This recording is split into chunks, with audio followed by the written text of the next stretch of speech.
Welcome to Air Checks. This is final part of 14 parts of Paul Harvey's commentaries called The Rest of the Story. Now, the rest of the story. I'd like you to meet somebody. I promise. He's an interesting fellow. Self-educated and self-made man, a wealthy industrialist.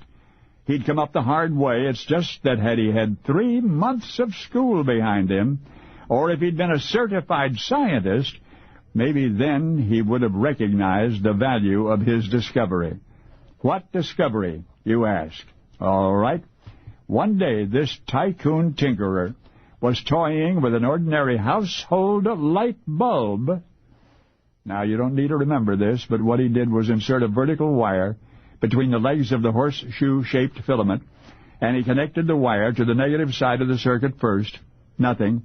Then he connected the wire to the positive side, and what happened, he could barely believe. Electrical current actually flowed between the wire and the filament, through the nothingness separating them. And a science was born. The field of electronics was born. This businessman, handyman, had observed something he'd thought was impossible. Electrons traveling through space. In the process, he had invented, quite inadvertently, the electron tube. Well, now let's look at the big picture. Until Bell Laboratories produced a transistor in 1948, the vacuum tube was what electronics was all about. All of the early televisions were tube sets. Radar equipment, the same. And don't forget radio. A century ago, the Marconi Telegraph Company was using them to detect radio waves, and it was a scientist, J. Ambrose Fleming, who produced the first electronic vacuum valve in 1904, and the physics of the phenomenon was explained as early as 1897 by a British physicist named Thomson. But the invention of the vacuum tube, the birth of that wondrous little device which was to fill the air with sound, eventually with pictures, that occurred 14 years earlier in March of 1883. And as you now know, the invention was accidental. The industrialist credited with that accomplishment did apply for a patent. The problem was he envisioned no practical application for the strange little device. He was sitting on a brand-new communications industry. He did not even realize it. He said, "I measure everything I do by the size of the silver dollar." He was not a scientist, he claimed, but rather a researcher-developer, an inventor, working for monetary gain. He was in it for the money, he said, and because he saw no money in this electron tube, he allowed a fortune to slip through his fingers. Turned his attention instead to a new method of iron ore extraction, research which cost him millions and ultimately faded. He called the vacuum tube a purely scientific discovery, an intriguing invention, although of little promise. Those are his words. So the man we must now recognize as the father of electronics lost all interest, left his discovery for others to exploit, and you thought all he ever did was turn off the dark. That's right, we're talking about Thomas Edison. Only now you know the rest of the story. Now, the rest of the story. It might have been called New Wales, that considerable hunk of land west of the Delaware River. And if colonial founder William Penn had had his way, it would have been called New Wales or simply Sylvania. You see, Bill didn't want that colony or any colony given his name. The modesty of his Quaker religion prohibited such vanity. And King Charles II obliged, meaning Pennsylvania was not named for its founder, William Penn. Just who was he anyway? Well, William Penn was born into a prestigious London family. In 1666, at 21, he was sent to Ireland to manage the family estates. There he became acquainted with the Society of Friends, a then generally despised Protestant sect, also known as the Quakers. And I mean, in those days, attending a Quaker meeting could get you thrown in jail. And before the year was up, that's precisely where young Bill landed, in the county Cork Hoosgow. Back in England, Bill's daddy got word, ordered his son released, and sent home immediately. Surely there must be some mistake. But there was no mistake. Young Bill had embraced the Quaker religion, to which his father replied that he would rather see his son dead. So Bill left home to live with Quaker friends and to write pro-Quaker literature. And, no surprise, within another year he was locked up in the Tower of London. And yes, this is the William Penn, in and out of British jails on a variety of charges, such as pushing subversive Quaker literature and preaching Quaker propaganda in public places. And all the while, Bill's father sadly stood on the sidelines watching what he believed was the ruination of his son's life. During one famous trial, Bill was badgered continually by the judge, and when the jury returned a not guilty verdict, that same judge fined the jury for contempt of court and had them all thrown into jail. Now remember, with his father's blessing, Bill could have had practically anything he wanted in England.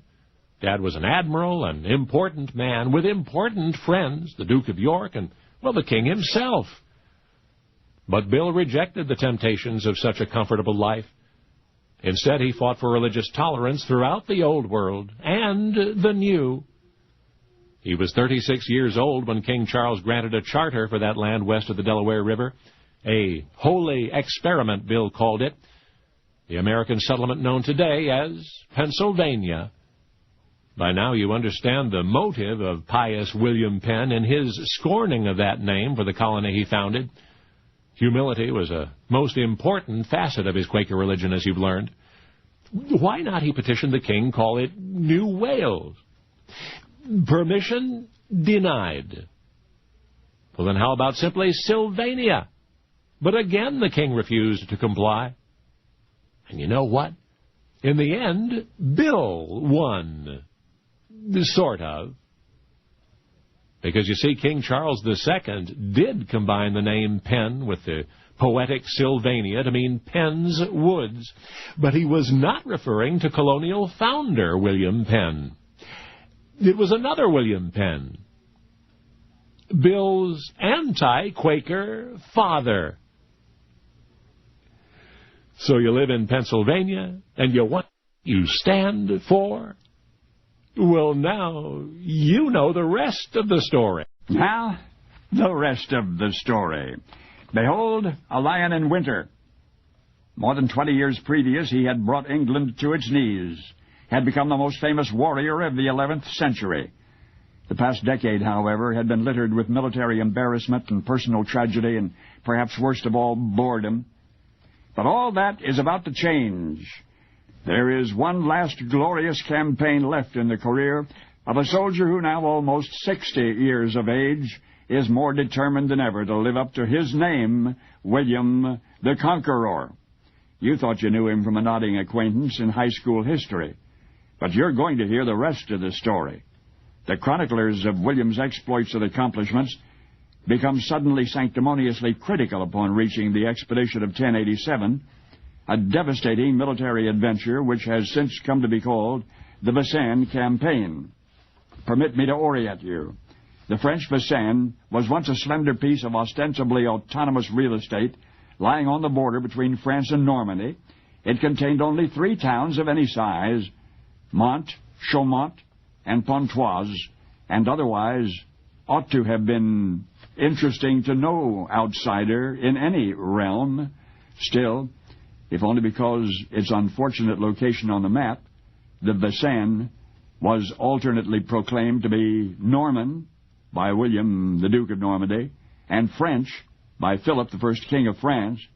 It was in the summer of 1087 that the 59-year-old Duke of Normandy, William the Conqueror, decided to settle that dispute once and for all. So, once again, as so often before, he gathered his army. Historians have chastised William, not so much for having seized the Vincennes as for how he seized it. Utterly, ruthlessly. There was no point in such utter destruction, they say. No excuse for burning its capital so thoroughly that scarcely a trace of 11th century architecture may be found in that region today.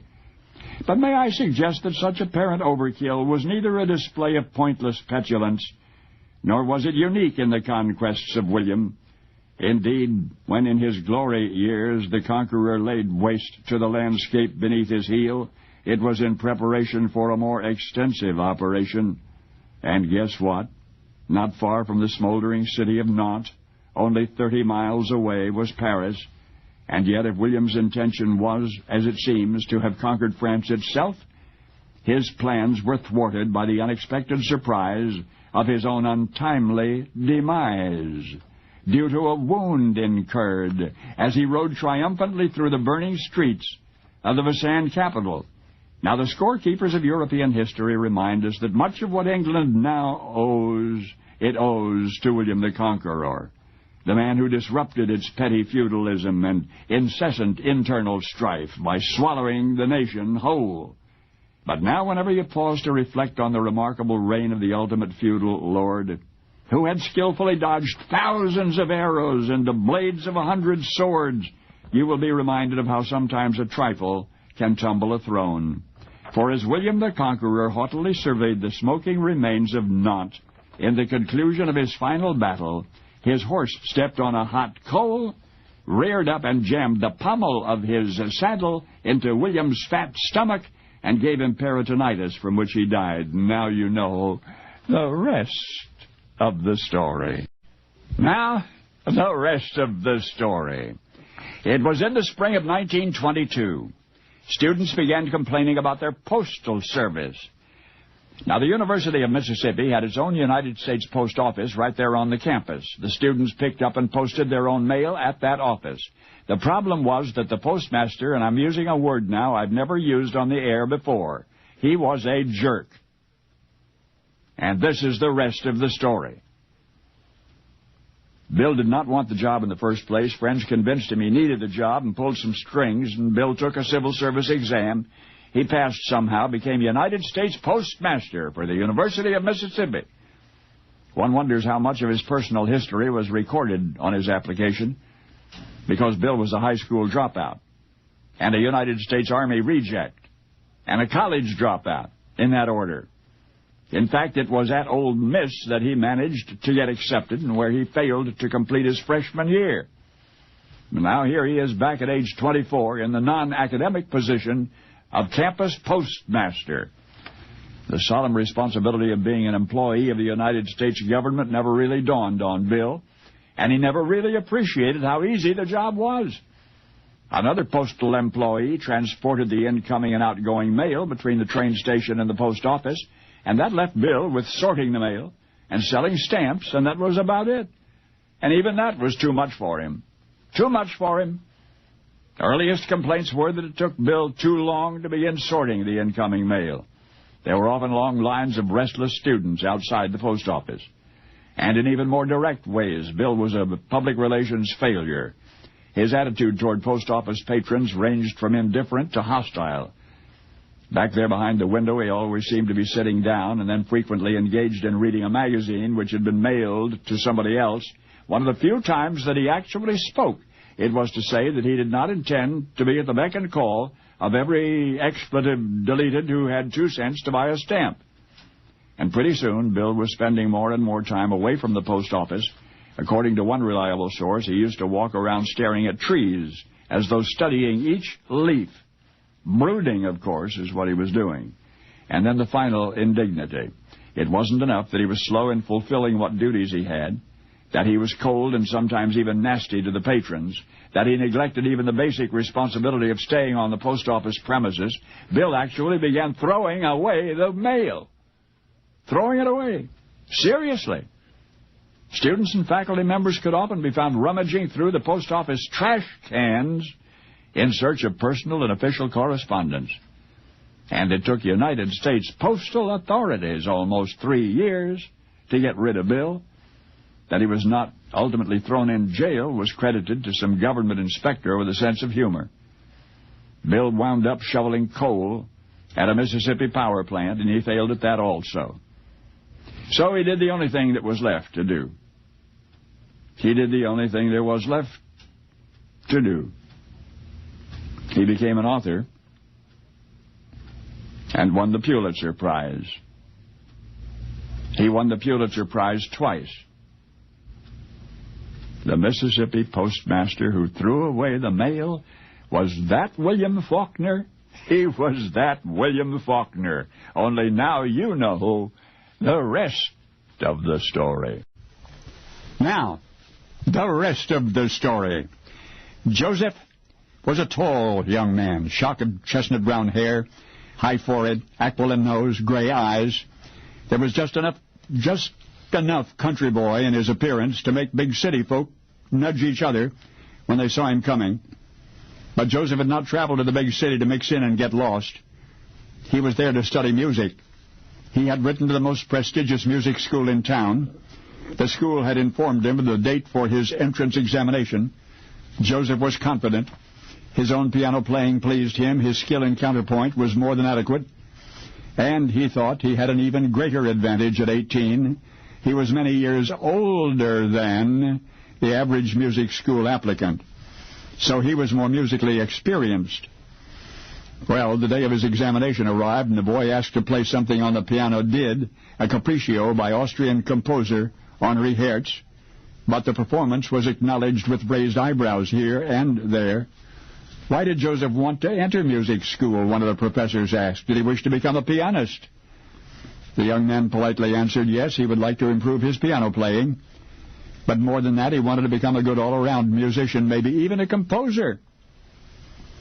Well, that last aspiration was greeted with more raised eyebrows. Had Joseph brought an original exercise, a composition of some sort to submit to the examiners? Oh, yes, he had. Fine. That would be all. Joseph would be notified of the jury's decision in a few days. July 9, the decision came. Admission denied. Admission denied. No explanation. But didn't the professors understand?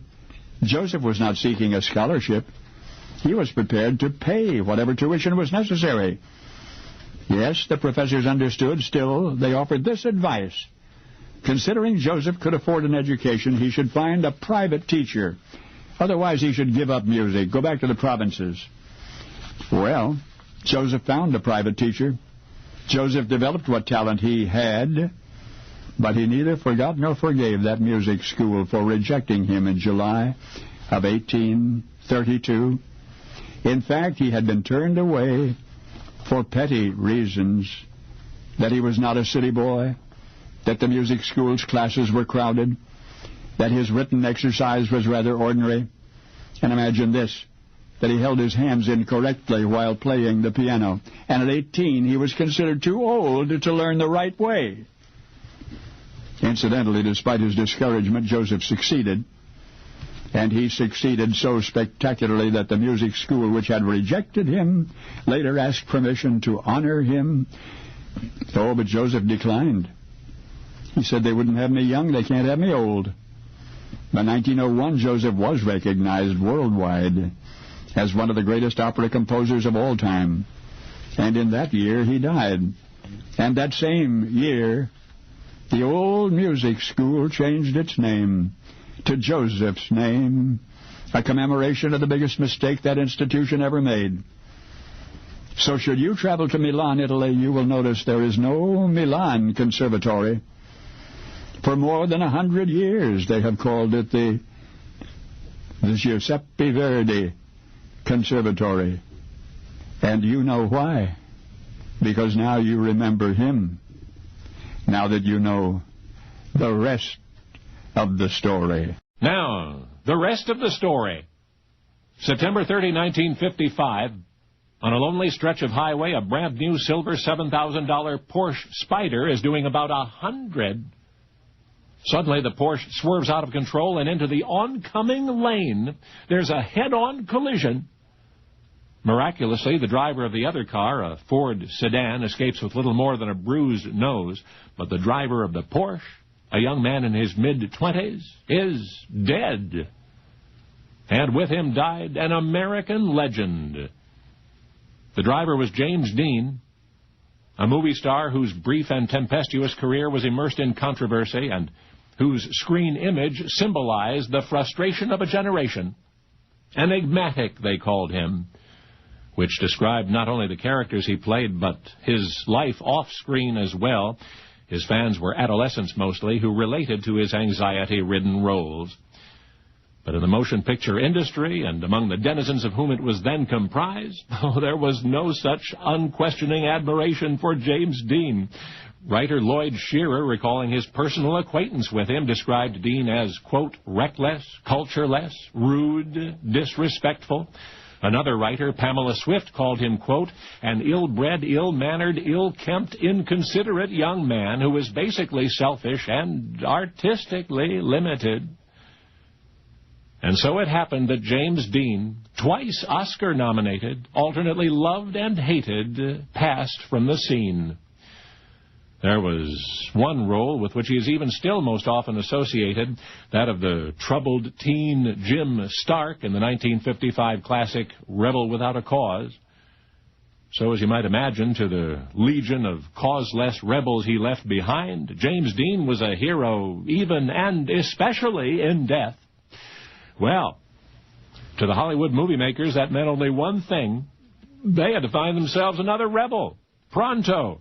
Another troubled young actor to snatch up that coveted yet now leaderless demographic. Well, that ought to be simple enough. There were two parts for which Dean had already been cast at the time of his death, Billy the Kid in Left-Handed Gun and Rocky Graziano in Somebody Up There Likes Me.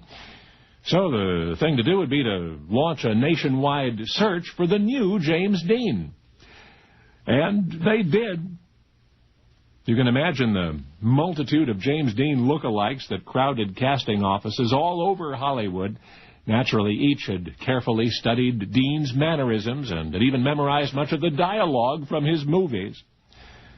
But after all was said and done, the studios of vested interest, MGM and Warner Brothers, just gave up.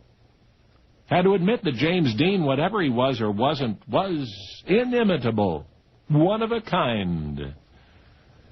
So they cut their losses, tossed the roles originally intended for Dean to a relative unknown. If the pictures failed, too bad. But you know what? The young man who got those parts had no intention of failing. So he played Graziano and Billy the Kid as he wanted to, not as James Dean. And as a result, he one day eclipsed everything James Dean ever did. Well, sure, the whole world now knows Paul Newman. Only now you know the rest of the story. Now, the rest of the story. No one at London Hospital, patient or staff, would ever forget a nurse named Julia. A truly beautiful woman. Fine, perfectly proportioned features, warm, sweet, expressive eyes. So lovely was she inside and out that her own handicaps were mostly overlooked. Rheumatic fever, contracted in her young womanhood, left her lame and hard of hearing. One knee would remain rod-stiff for the rest of her life, and her deafness would continue to worsen over the years, and yet Julia, always active, always athletic, refused to be shelved by her infirmities. And although her lameness ended her participation in gymnastics, she still glided gracefully as she walked, and continued to ride and to ice skate, even to dance as beautifully and skillfully as ever before.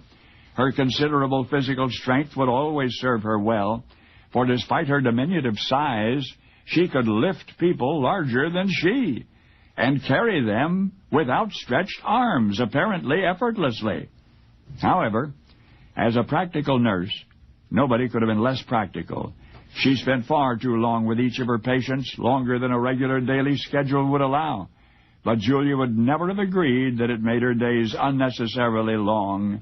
Her protracted, serious, encouraging talks with those in her charge probably all in all had a greater effect on them than the strictly medical aspects of their treatments. There was one young man in the hospital who'd suffered a leg injury, had just been informed that his knee would be permanently stiff, and yet just as the patient was sinking into understandable despair, Julia appeared at the bedside. She said, "My dear, dear man, I hear you have a stiff leg. So have I. And now just watch what I can do with it. And with that, Julia lifted her skirt and swept her lame leg easily up over the top of the bedside table. Julia would not leave a ward until she'd spoken to every patient. Her quick sympathy and personal concern for each was utterly genuine. And administrator, no. Now, she was not a very good one. Still, she was elected president of 2 nursing boards, and she was instrumental, despite the initial opposition of hospital authorities, instrumental in pioneering the use of the Finson lamp for the treatment of lupus. Her personal life was burdened otherwise. Her increasing deafness, which had isolated her from so many simple pleasures, made it eventually necessary to study lip reading. A flagrantly philandering husband scarcely helped matters. But through it all, through her tireless, selfless service of the sick and her own private battles, Julia maintained a splendid, self-confident attitude, tolerating all but a pompous or prudish attitude of others. London Hospital was her hospital, she always said, as though it belonged to her personally, and it might have been given her had she asked for it. I said it might have been given her had she asked for it. Oh, I don't think I mentioned Julia, Alexandra Caroline Marie Charlotte Louise Julia, was the Danish wife of King Edward VII, was, in addition to all else, in the first decade of the 20th century, Queen of England. And now you know the rest of the story. Now, the rest of the story. For the prospective television producers, it had been a long and thankless journey to this particular meeting with these particular network television executives. But here these producers were, trying to convince the executives that they'd come up with a surefire hit, even though the program they were pitching had interested precisely no one thus far. Twice over. In the spring of that same year, those same producers had taken that same show everywhere to all the broadcast networks, ABC, NBC, CBS, UPN, Fox. And they'd been brutal meetings, some of them, full of arrogant indifference and even implied insults. And after the broadcast networks had brushed the program aside, the producers tried the cable networks. So many cable networks, surely at least one of them would be intrigued, but even they, all of them, disdained the suggestion that such a show might succeed. Well, in the wake of their unilateral failure, the producers got together, talked it over, and decided they'd found the problem. Their program idea was a good one, they even still wholeheartedly believed, but they'd just not been able to describe it adequately. So, they'd go overseas, put their show on TV over there, and then bring back some videotape for the networks to see for themselves. And they did. The producers got their program on foreign television that very summer, got their video, and the following autumn, back they came to the United States. Now, this will be the second time the producers have pitched that same show to the same networks, and you know what? It's as though they'd never left town. Though they've got their foreign-produced program right up there on the TV screen in the conference room, in conference room after conference room, and yet again and again they're told the same thing. The format is wrong, even the general subject is wrong for American audiences, but thanks anyway. Now, the producers have come to the very last network on their list. Either it works here or it's gone. And they, the producers, are sitting across from those last 2 network executives, pitching their hearts out. And you know what the executives say? They say, we're sorry, we just don't have the money. And then the executives tell the producers that maybe if they go out and raise the money, that is, find their own sponsors, just maybe the network will stick their show in a summer slot for a limited number of episodes. So off go the producers to scare up some sponsorship, and no, of course they can't lure enough advertising dollars for a TV show nobody wants. But I'll tell you what happens instead.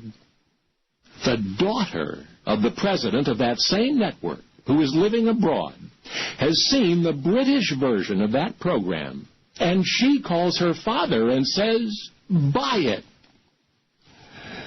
So back home, Dad, out of the blue, tells his astonished executives to buy it. And the show they'd in essence rejected is now on the fast track, as it has been ever since. So yes, I do mean to say that the TV show every network turned down twice is the #1 rated phenomenon you know as American Idol. Only now you know the rest of the story. So do we honor our nation's presidents that even after they retire from office and from then on, they are protected by Secret Service. And it is more than just an honor. There is always the lurking threat of bodily harm to a former president. Why, one former president was considered so vulnerable to kidnapping that his bodyguards kept him moving all the time. Kept him moving. I mean, in the years after this president had left the White House, he was actually physically relocated on the orders of those assigned to protect him, relocated more than a dozen times. Let me tell you the rest of the story. Now, he was no longer president of the United States, and yet his extraordinary vulnerability was a source of ongoing concern. In the first place, he was a highly visible former president. When he left Washington, he did not travel directly home. He made personal appearances in 10 major cities: Baltimore and Harrisburg, Philadelphia, New York City, Albany, Buffalo, Cleveland, Columbus, Indianapolis, Chicago. Now, some folks said he was just too accessible to the general public. They said that one of these days, if his bodyguards were not careful, this ex-president was going to be kidnapped. Well, it was a valid warning. Already there were rumblings in the criminal community that such a presidential kidnapping might be attempted. In response, the former president's bodyguards adopted what they called the moving target theory, that kidnappers would be less likely to choose an unpredictable prey if they were not sure where he was going to be on any specific date. Indeed, in the entire decade, 10 years following his departure from Washington, this former president actually relocated 4 times. And then when he was 11 years out of office, it happened. 6 men conspired to kidnap the former president. Prospective ransom, $200,000. They almost succeeded. They were actually, physically, bodily, carrying away our ex-commander-in-chief. They might have disappeared into the night had one of the men assigned to guard the former president not interfered, and the conspirators were captured and tried and imprisoned. Although, as you can imagine, the presidential bodyguards never quite got over that brush with calamity. So, as I say, our former chief executive was relocated no fewer than 8 times thereafter. Maybe more, but no fewer than 8. Remember, they were trying to keep all those relocations secret, and may even have deceived history once or twice, so he could have been moved more than I'm telling you. But after all, how much of what you've just heard can be found in any history book? For the ex-president we've been discussing left Washington feet first. He made all those subsequent personal appearances from a box. He was shot out of office. His bodyguards were literally guarding his body, guarding it from grave robbers for 36 years after his death. They moved him more than a dozen times, which makes the body of Abraham Lincoln the liveliest corpse that ever was. And now you know the rest of the story. Now, the rest of the story. It was a charming house on Tiger Tail Road. Not exactly an enchanted cottage, but a warm home where once upon a time something quite enchanting happened. Larry was a teenager with a crush on a schoolmate named Diane. And one day Larry got up the nerve to call Diane, ask her out for the movies Friday night. Diane said she'd love to go, but she could not. Not Friday. Friday she was singing at a local Elks Club dance. What about Saturday? No, said Larry, he was busy with his family Saturday. And he was feeling rather dejected. until what Diane had said finally registered. "You sing?" Larry remarked. And Diane answered, "Yes, a little, for meetings and things." At any rate, Larry's solution to their dating dilemma was that he could meet Diane at the Elks Club. After she was through singing, they could go on from there to the movies. Diane asked her mom, and Mom said yes, and that would have been all there was to it, except Larry arrived at the Elks Club an hour early that Friday evening. He got there at 9 instead of 10, when Diane had said she would be finished. So Larry heard his little girlfriend sing with the band, and all at once something wonderful distracted him from Diane's sparkling blue eyes, her even more scintillating voice. It was all that he could talk about for weeks. Diane was such a great singer. How come she had not been discovered by a talent scout or something? At home, you remember the home on Tiger Tail Road? Larry started to get teased, especially by his sister Donna. Larry's current big thing is how Donna referred to Diane whenever Larry praised his girlfriend's talent, and that would usually invite an appeal to a higher court. "You do believe me, don't you, Dad?" And Dad would smile at his teenage son. Surely Diane must be a good singer if she was performing for different groups around town, Dad would say. "You should hear her sing," Larry would always inject insistently, and Dad would always answer, "Oh, yes, he would. He should, someday." I think Dad would have been more eager to oblige young Larry had he not been such a busy man. But as it was, Larry kept insisting, and Dad kept agreeing, until somehow he never managed to meet the young lady who had so impressed his son, until one day. Dad was home from work, sick in bed with a cold. He was propped up in bed reading when suddenly the bedroom door was flung open and walked Larry with Diane. Yes, she had been brought there by Larry to sing, and she sang. And if possible, Larry's dad was even more impressed than his son had been. And the rest is history. Did I mention that Diane never sang alone? No, she always sang with her 3 younger sisters, and she, Diane, was only 15. But it had all begun as a Friday night movie date in 1955, which led to the discovery of the Lennon sisters by young Larry's bedridden dad, a band leader named Lawrence Welk. And now her music is outlasting his. And what do you know? She is still performing in Branson, Missouri. And now you know the rest of the story. Now, the rest of the story. Angelo Spagnolo was a Pittsburgh grocer whose hobby was golf. I say hobby. Golf was even more than recreation to Angelo. It was his passion. But his problem was that despite how often he played, which was as often as possible, he was a terrible golfer. Maybe the worst golfer in the entire country, his friends sometimes joked. Anyway, Angelo's dream to play the legendary TPC at Sawgrass, one of the most difficult courses in the whole world, one beautiful June day in 1985, came true. His dream came true. And now the pleasure included a lot of pain, which some would say is golf by definition. And I mean, here is Angelo on the course he's admired for more years than he can recall, and he scores 99. On the front 9. Now he's in real trouble because the ultra-intimidating back 9 is still lurking out there. You can imagine the number of strokes, 12 on 10, 12 on 11, followed by 6, 4, 13, 15, and an 8. Those are scores on each hole now. Bad enough, right? Oh, wait. Angelo reached 17, the TPC signature hole. You've seen pictures of it. Par 3, 132 yards to an island green, daunting for even the best golfers, but for a 31-year-old grocer whose golfing buddies called him the worst golfer, and who can barely get any shot off the ground, 17 is a nightmare.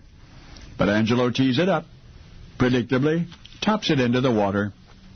Now, there's a drop area 50 yards from the green. You can get wet, you go there and start hitting over the water. Angelo goes to the drop area and hits another shot, and another, and another. That's 3 whiffs and 27 balls right into the drink before a sympathetic companion says, look, there's a footpath to the green. You can putt the ball down that footpath. It's legal. And so reluctantly, Angelo putts the ball to the green, and then 3 putts for a 66 on that hole alone. 66 strokes on one hole, and a 22 on the 18th. You adding it up? That's 158 on the back 9 for a grand total of 257. And that's not really the bad part, because you see, Angelo Spagnolo got the chance to play at Sawgrass, courtesy of Golf Digest, and that publication's national search for America's worst avid golfer. And when they found him, Angelo that is, he had to play at the TPC on nationwide television. In fact, the 3 major networks of the day covered the finish on their evening newscasts. But do you know what?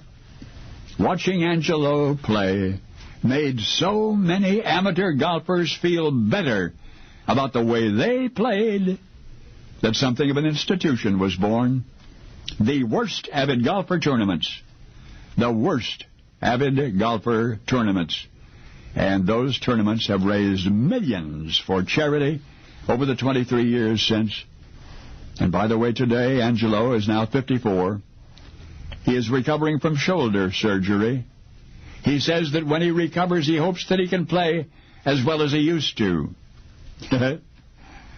Pardon me for chuckling, but you can appreciate the full measure of what that means, because now you know the rest of the story.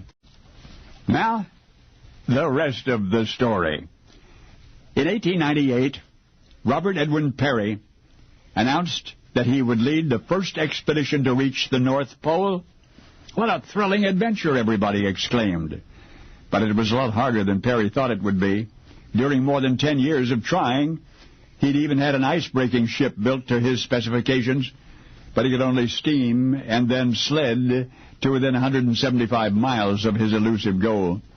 Now, what few remember about Peary's expeditions is that he was always accompanied by a personal aide, an African-American named Matthew Alexander Henson, and yes, he was on Peary's final Arctic journey in 1908.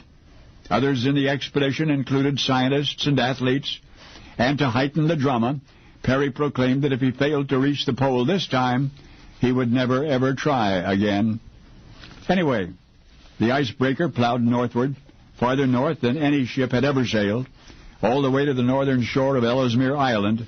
Still 1,000 miles of drifting, shattered ice lay between the explorers and the North Pole. It was early September, exactly 100 years ago. The expedition was 2 months out of New York Harbor. It would be another 6 months before the men were even within striking distance of their objective. 6 months of sledding and trudging over a frigid, desolate landscape which was no land at all. The adventurers battled their way to within 132 miles of the pole. No man had ever drawn so near to that imaginary point at which the Earth's axis intersects the surface. The temperature was now 50 below. Peary decided that all but 6 must return to the icebreaker at Ellesmere Island, and the 6 were to complete the journey, risking their lives in the historic challenge. They were Peary himself and 4 Eskimos, and his aide, Matt Henson. His last leg of the journey was the most treacherous. Peary had always said that he couldn't reach the pole without Henson's help. Nobody knew more about the Arctic than did he. Not even Eskimos were more skilled at sled driving. And on April 6th, the party reached the pole. Men had been trying for 300 years. Now at last, for a half dozen men, south was the only direction on planet Earth. And then the explorers returned home. And Matt was also hailed for his part in the polar expedition. But the applause died quickly. Matt wrote about the adventure in a book few cared to read. And within 3 years, he was a forgotten man. Everybody knows about Peary, of course. Only a few, now you, are aware that a black man named Matthew Henson went along. But who remembers this? That the historic morning of April 6, 1909, after an exhausted Robert Peary pitched camp and took a nap, his aide Matt Henson took a walk. Now hear this. Took a walk, and later measurements would prove that Matt, on his stroll, had encountered the pole, making him precisely the first man ever to stand at the top of the world. So Robert Peary wound up in the history books, but Matt Henson, who got there first, wound up in Brooklyn parking cars. Now you know the rest of the story. 100 years ago, we'd already discovered and applied electricity. We'd used it to make a bulb glow in the dark.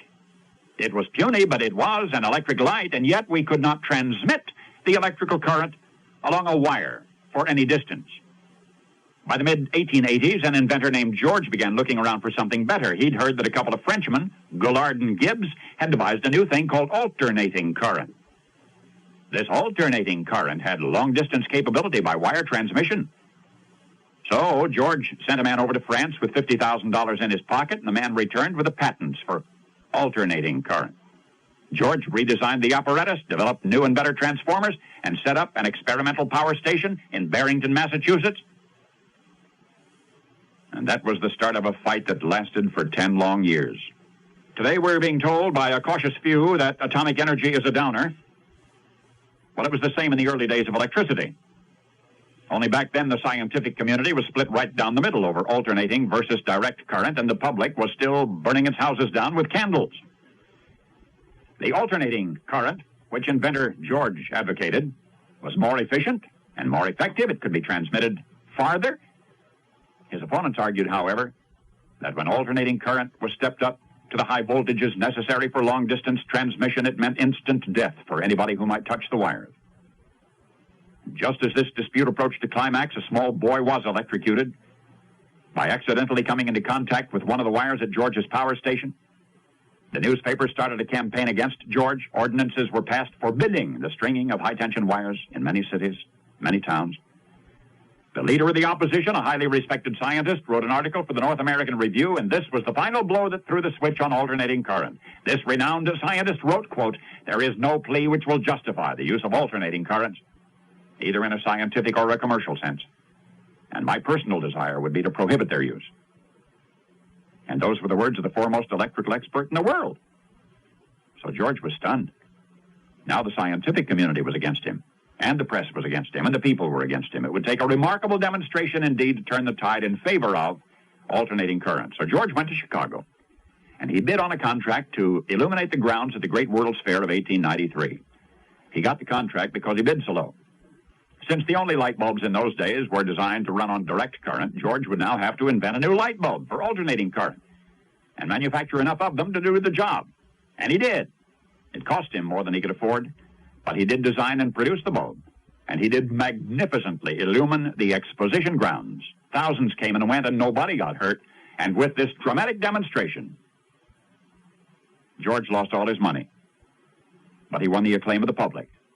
And alternating current was here to stay. The inventor who had risked everything that was his, in reputation and in resources, to achieve that goal, was to be reimbursed 100-fold. You know his name, George Westinghouse.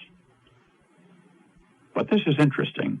The scientist who had led the opposition, the distinguished scientist who had written in the North American Review that alternating current was too hot to handle, the one man whose immense scientific stature was almost sufficient to veto the idea forever, was Thomas Alva Edison. And now you know the rest of the story. Now, the rest of the story. Every day for months, now as the afternoon shadows began yawning behind the tombstones, the solitary figure of a woman could be seen moving silently among the monuments at Rock Creek Cemetery. Her destination was always the same, a curved stone bench in a sheltered green holly grove facing a statue. And there on the bench the woman would sit and gaze up into the cold bronze face and the placid bronze eyes every day, for hours at a time. The robed and hooded statue, whose permanent residence this was, memorialized a woman named Marion Hooper Adams. You may recall her, Clover Adams. Clover was the wife of a renowned historian, Henry Adams. Well, Clover Adams, intellectually prodigious, charmingly eccentric, witty and light-hearted, and beloved by all who knew her, killed herself. For behind the formidable facade was little more and nothing less than a woman in love. A woman who, upon learning of her husband's illicit affair with a family acquaintance, could only swallow photographic acid and lie down and die. Husband Henry, presumably overcome by remorse, promptly commissioned a famous sculptor to create Clover's likeness in bronze. So it was many years hence that a stranger came calling on Clover Adams in Rock Creek Cemetery. Day in, day out, the sad-looking woman would come and sit and stare into the enigmatic visage, for Clover's face, as there portrayed, expressed neither pain nor joy, nor the shades that lie between, and thus in her impassivity, her seeming imperviousness to all about her, she was made to appear victorious. That was the victory the woman visitor wanted for herself, having recently discovered, as she had, that her own husband had been unfaithful. I said the woman visitor's own husband had been unfaithful. Her marriage, on the brink of dissolution, could be saved only through the personal fortitude she saw frozen in bronze, the inner strength that eluded Clover Adams in the end. For among this mysterious woman's most cherished personal papers was a poem by Cecil Spring Rice, 4 lines specifically inspired by the Clover Adams Memorial. O steadfast, deep, inexorable eyes, set look inscrutable, nor smile, nor frown, O tranquil eyes that look so calmly down upon a world of passion and of lies. The woman in the cemetery would return to that spot innumerable times over the next 4 decades. A copy of that poem was even found at her bedside when she died. You thought you knew her, but now whenever you hear her name, you will see in your mind's eye a green holly grove in a graveyard near Washington, D.C., and the statue in bronze, robed and hooded, and a woman sitting before it on a cold stone bench, the communion of 2 lonely hearts, Clover Adams and Eleanor Roosevelt. And now you know the rest of the story. Now, the rest of the story. Peggy would never forget September 1907. It was then that her mother, May Bell, enrolled her in the Forest Avenue Elementary School in Atlanta, and that morning, on the first day of the first grade, well, it was not a happy day. Peggy was upset by what she perceived as an unnecessary change in her life. She threw a tantrum is what she did. She would not go to school, she exclaimed through tears. She would stay with her mother, and things would always be as they always were. But this is the rest of the story. Mother Maybell did not say a word. Instead, she went outside and hitched up the horse and buggy and took her daughter for a ride. The destination was a run-down section of town, a once grand and dignified neighborhood called Jonesboro. As the two drove along, Maybell pointed to the proud old homes of yesteryear that now lay in ruins. "Look over there," Mother said. "Fine, wealthy families used to live in those houses." And yet the gardens that had once exploded with color were now choked with weeds, just as the glorious bygone days of Jonesboro had been suffocated by a grim and unpredictable future. What happened to everybody, little Peggy wanted to know. Maybell pulled back on the reins. The buggy stopped.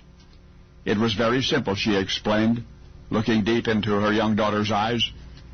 Before the war between the states, the young women who lived in Jonesboro were content to be charming and social, but they embroidered their lives away. For after the war had deprived them of their means, they had nothing left to rely on. They had no skills, no education. Should your own world explode someday, Maybelle said, a new world would replace it. But when everyone loses everything, everyone is equal, except for what each person possesses inside his own brain. Well, little Peggy listened and understood. If she did not go to school, she would end up like the unfortunate inhabitants of Jonesboro, wasting away, depending upon the kindness of strangers, and Peggy never forgot that hot September day. And one day she wrote about it. No, not precisely as it happened, but rather she patterned a character in a novel, in part after her own mother, and made the character say the things that her mother had said. You never knew until right now, but the person in the book is, more than anyone who ever lived, like Peggy's mother, Maybelle Mitchell. Of course, you know Peggy's masterpiece, Margaret Mitchell's American masterpiece, has Gone with the Wind. And if you are sufficiently familiar with the dialogue therein, you have recognized Maybelle and her long-ago admonition as words straight from the mouth of, no, not from Scarlett O'Hara. Margaret Mitchell immortalized her mother's strength, her mother's independence, her mother's common sense, even her mother's own words. In a fictional character the whole world came to love and to admire. That fictional character, with the ultimate truth from his lips, was Rhett Butler. Only now you know the rest of the story.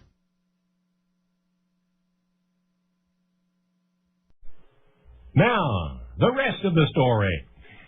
Radio was just in Red's blood. During the early 1920s, he was a radio operator on a Navy destroyer. Later in the Coast Guard, he attended an advanced radio technical school. Toward the end of Red's 3-year Coast Guard hitch, he sang on a civilian radio amateur hour, and his performance was so successful that he was offered a regular job at the station. That was WFBR in Baltimore, where Red was to remain even past his Coast Guard career. Singer, announcer, eventually station manager, radio was in Red's blood.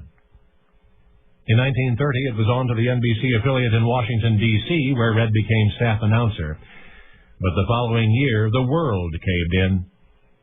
Red was driving his car on a road outside Washington when an oncoming truck veered out of its lane. There was a head-on collision. Red woke up in the hospital to hear a student nurse whispering in his ear, begging him to fight for his life. His pelvis had been shattered into 27 pieces. Both hips were damaged beyond repair, and both kneecaps were crushed, and one lung had collapsed. And then in came the doctors with the bad news. Red would never walk again. But do you know that Red recovered from that terrible auto accident? And 4 months later, he was back at his NBC job in Washington, walking to the microphone. In the years that followed, Red became even better known in Washington radio and journalism. Then came the war. Red knew how to fly an airplane, so he appealed to the U.S. Navy Air Corps, requesting active duty as a pilot. The Navy said no, of course. After Red's 1931 car crash, his legs were no longer reliable, they said. Red persisted, but the Navy's rejection was firm. Now, it was about that time that a local admirer interceded on Red's behalf. Her name was Eleanor Roosevelt. And when the First Lady told the President that the Navy had turned Red down, FDR summoned a Navy officer to apprise him of Red's situation. It was simple, said the officer. Red's automobile accident had left him ineligible for service. The President stroked his chin, asked if Red were able to walk. Yes, answered the Navy man, Red was able to walk. Well then, FDR interrupted, give him his commission. I can't walk, and I'm the Commander-in-Chief. And that's how Red became a lieutenant commander in the Naval Reserve. And though you have forgotten that incident in his life, the world of broadcasting well remembers him. Because the irrepressible radio personality who so impressed our nation's first family eventually impressed his entire generation. Red served as a war correspondent in the South Pacific, then returned stateside, returned to radio, even went on to television. Of course, the broadcasting legend who called himself Red in his early radio days made industry history as Arthur Godfrey. But now, as you recall him, you will first reflect on the young fellow who walked when they said he couldn't, and who flew when they said he shouldn't. Because now, you know the rest of the story. Now, the rest of the story. And to this one, let's both pay attention. Gasoline on the way to $5 a gallon. You've heard the headlines.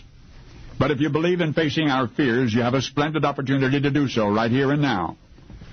I have a collection of articles from national news magazines published between January 20 and May 12. Now, these are articles focusing on the gasoline crisis, its causes, its ramifications, and maybe its remedies. Now, try to follow me here. The January 20 headline reads, "The World Race for Oil." And it says, and I'm quoting, "What gold was in earlier ages, oil is in these days. Oil is the paramount factor in the political economies of the day. Besides the material ingredients of petroleum, there are involved in it the moral elements of peace or war and friendship or antagonism between races and nations and creeds. Oil may soothe the troubled waters of the eternal seas," says one writer. "But it only adds unrest to the troubled waters of international diplomacy." End quote. And here is a parallel estimate of the situation from the Washington Post, quote, "Oil has become the great international issue of the hour. It lurks in the background of virtually every problem now engaging the attention of world statesmen. Politics has become the politics of petroleum. Almost no move is made on that chessboard that is not tinctured with oil, including the pending situation in the Near East, all the way from the Persian Gulf to the Golden Horn." All right. 2 months later, March 17, dismal headlines envisioning the price per gallon that Americans may ultimately pay. One related news story focused on a Senate subcommittee investigation into the higher and higher cost of petroleum products. The subcommittee report includes several recommendations, but now the most recent headline is dated May 12 and says, "How much gasoline are you wasting?" The article states that 1 billion gallons of gasoline will be wasted during the current year. Blames motorists mostly for driving too much. Includes a plea for self-discipline to avert what threatens to become an emergency situation. But I'm telling you pretty much what you already know, am I not? I mean, you know that we need to conserve. You know that gas prices are intolerably high. You know that oil and international unrest are practically synonymous. Of course, had we only foreseen this crisis, we might by now be so much further down the figurative road on the way to energy independence through alternative fuels. But foreseen is the word here. You see the headlines, "World Race for Oil," and "How much gasoline are you wasting?" These headlines appeared in the Literary Digest and in the Washington Post, January through May, 1923. 1923. The unmistakable warnings of our personal waste and our foreign dependence and our international diplomatic peril. All of those warnings in headlines were written and read 85 years ago, including one nightmare prediction, quote, "A vision of $1 a gallon gasoline." That's a quote. A vision of $1 a gallon gasoline. Well, now you know the rest of the story. Was there ever a United States president who used humor more effectively or more often? There was one time his attempt to get laughs failed. Until now, you never knew about that time. It happened during a closed cabinet meeting on September 22 when the president was exploring reaction to an imminent proposal. The commander-in-chief just started reading out of an old humorous book called A High-Handed Outrage in Utica. He read an entire chapter. It was the story about wax figurines representing the Last Supper, and it had struck the president as funny. He thought it would break the ice. He was wrong. Cabinet members sat through the reading, silent, bewildered. The story, laden with clumsy dialect, was scarcely relevant to any issue before the nation, or if it were relevant, the point was impossibly obscure. Having thus bombed, the president proceeded to explain why he had called the meeting. An upcoming speech, a controversial subject. The president declared that he had proof that what he had to say reflected God's divine will. The cabinet remained seated in stony, uncomfortable silence while the president test-marketed his new concept. More silence. Finally, the blank astonishment was broken by one of the cabinet members who reminded the president that Congress had already dealt with that same issue months previous. We're not even sure it's legal, he said. The Secretary of State interrupted. This was the worst possible time for such a speech. It made the government sound desperate, grasping at straws. The Postmaster General pounded his fist on the table, saying that the next election would be the last in the wake of such words. Well, it was not recalled if anybody made the key point regarding the president's proposed speech. For the time being, at least, it would change absolutely nothing. In any case, the president welcomed suggestions, or said he did. A flood of same forth came. 3 months would pass before the president got up the nerve to go public. The speech then would be read before Congress, but first on the following New Year's Day. A copy in print form was signed by the president himself. The signature bore the president's full name, not merely his first initial and last name, as had been customary. The reason, he said, was that he believed history would remember him for this act alone. Well, history remembered him for a lot more than that. And yet mostly forgotten is the considerable opposition which he encountered, even among his most loyal and trusted advisors, upon the proposal of New Year's Day 1863, his proposal of the so-called Emancipation Proclamation. That's right, the Emancipation Proclamation had absolutely no direct effect on the uncivil war. The Emancipation Proclamation did not free one solitary slave. The president knew that. Lincoln called it a war measure. After all, the courts could overturn it when the war was over. Of course, you know that they did not. For you know the rest of the story. Now, the rest of the story. Marty was a beginning law student who had the world by the tail. His father had spared no expense in preparing Marty for a brilliant legal career.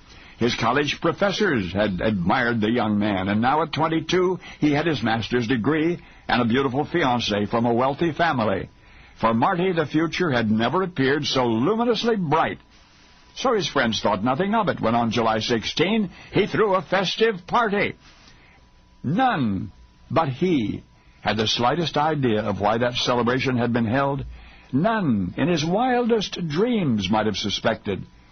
Marty's friend Justice was last to leave, or would have been, had Marty let him.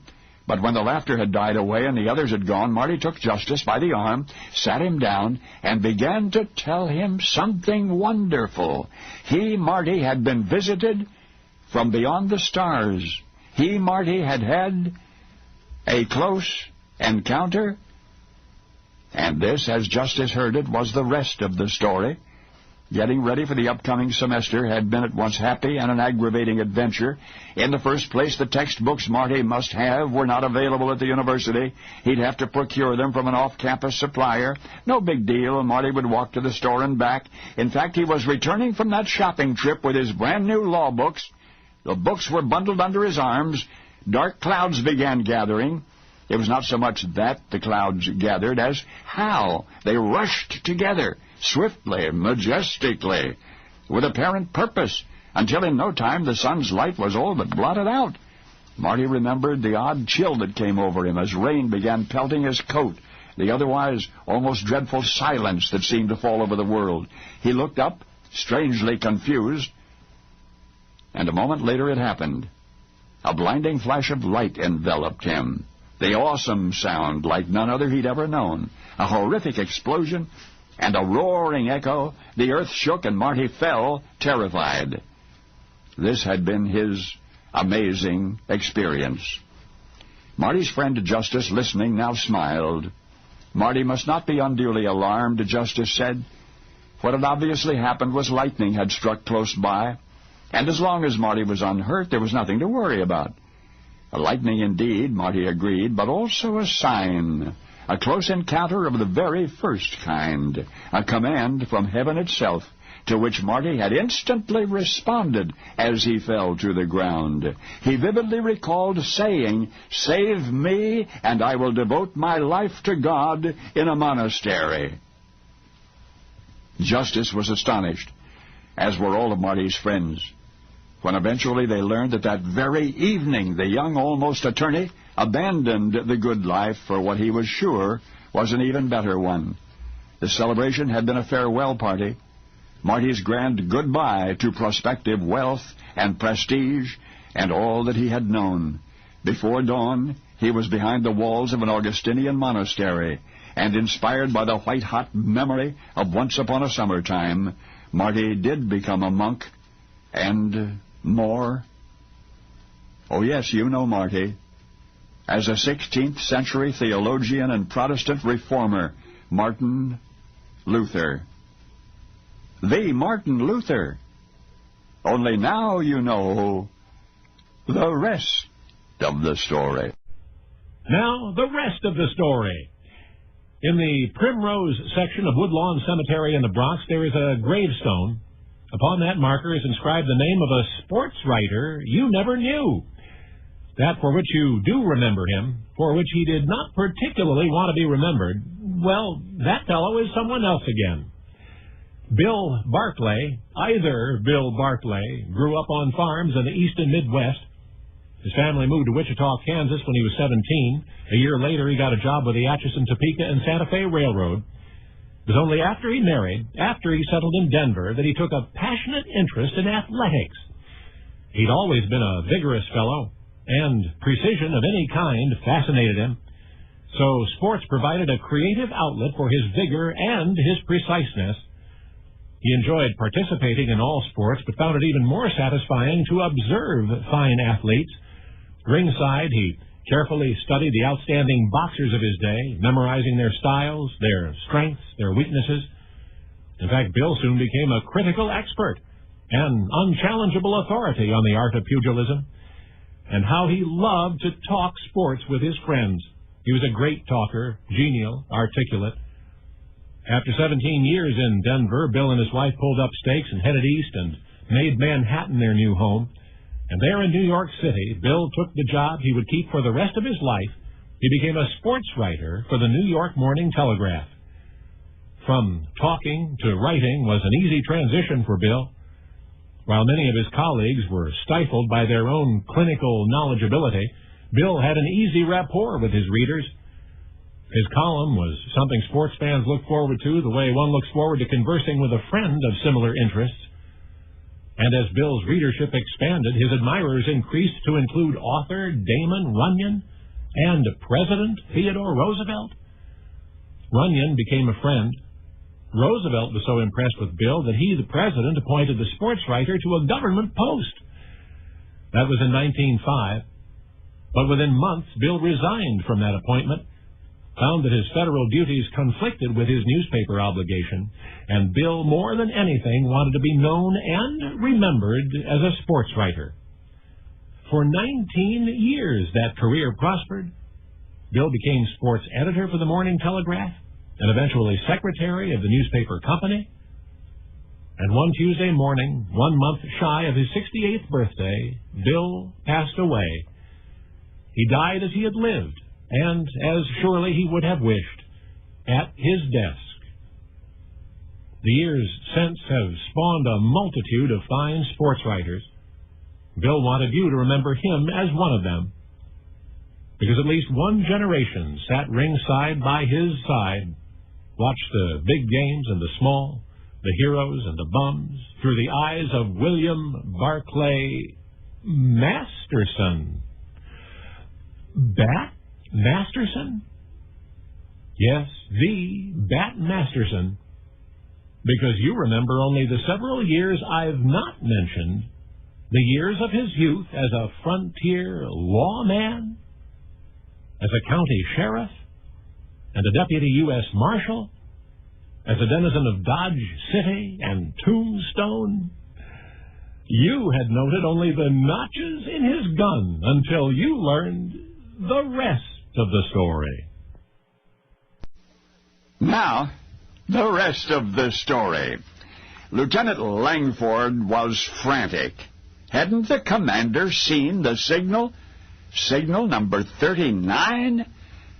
The commander, pacing the starboard quarterdeck of the warship Elephant, a sea battle raging all around, did not reply. In the next moment, enemy fire tore into the Elephant's mainmast, sending a rain of splinters down on the commander and his men. The commander squinted in the distance as though admiring invisible scenery. "It's warm work," he remarked to an officer standing nearby. But that was all he said. Lieutenant Langford was dumbstruck. Perhaps the commander had not heard him above the roaring guns, or perhaps he, Langford, had incorrectly observed the numeral their fleet's flagship had displayed. So the lieutenant jerked his telescope up once more and stared at the signal flag rippling from the commander-in-chief. As the black smoke passed, the flag's inscription was very clear. "Commander, look, it was signal number 39. Lieutenant Langford was screaming now. "Do you want me to repeat the signal?" The commander replied. The answer was no. Immediately, the bewildered lieutenant summed up what he knew for sure. First, the meaning of signal number 39, that meant discontinue action. In even plainer terms, it meant stop fighting and come home. But now, what else was Lieutenant Langford certain of? He was certain that order came from the top, from the admiral of the entire fleet, and that every officer aboard the Elephant was bound to obey it. So the lieutenant's duty was clear. "Sir," he called to the ship's commander, "do you know what signal number 39 means?" The commander sighed in frustration. "Very well," he replied at last. "I'll take a look." And with that he raised his own telescope to his right eye, aimed it at the flagship. "No," he said after anxious moments had passed, "I see no such signal." And with that the commander forged on. Despite what he had to know were orders to the contrary, despite the apparent odds against him. And he won. He won what naval history has come to call the Battle of Copenhagen. But this is the rest of the story. The commander, thirsty for victory, had told the truth, if only technically.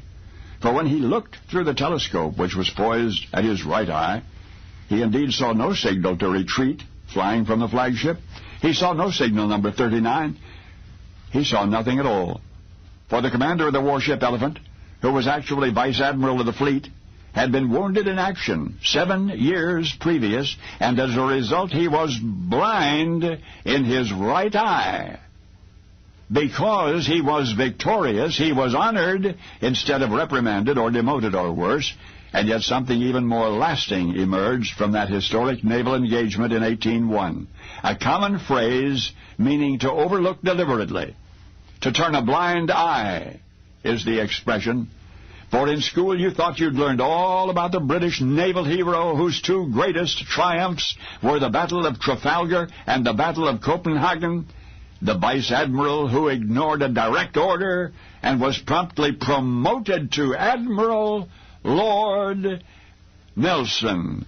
And now you know the rest of the story. Now, the rest of the story. It was midnight, almost precisely midnight, when the little girl rushed into her parents' room, shook her father awake, He, the vicar of Epworth, rubbing his eyes, asked what was the matter. The distraught child answered in gasping, fragmented phrases that sparks and cinders were showering down from the ceiling over her bed. Indeed, the rectory was on fire. The vicar gathered his wife, the rest of his children, as quickly as he could, hurried them down the blazing staircase out into the yard. Only then did he realize that one small son was missing. The vicar bounded back into the rectory, but the fiery staircase collapsed under him. Barely escaping the conflagration, he staggered outside once more. And there he fell to his knees, praying that the little boy's death would at least come swiftly. But then somebody in the swelling crowd of onlookers spotted the child in a second-story window. So one man stood on the shoulders of another man and reached upward and pulled the vicar's son to safety just as the roof collapsed in flames. By the first light of morning, the fire was out. The rectory lay in smoking ruin. The vicar shuffled among the ashes of what had been his home and his earthly belongings, realizing sadly the cause of what had happened. An accident? Of course not. No. You see, the vicar had angered many of his parishioners by condemning their failings from the pulpit and by sympathizing with an unpopular candidate in a recent election. In any case, threats had been made, followed by some violence to the vicar's livestock and even to his pet dog. So, the fire this night past was surely perpetrated by local enemies. The question remained, where was the vicar to go from here? And he asked himself this. In fact, his foot kicked something solid in the sooty debris, the scorched remnants of his treasured Bible. He picked it up, and he tenderly opened it.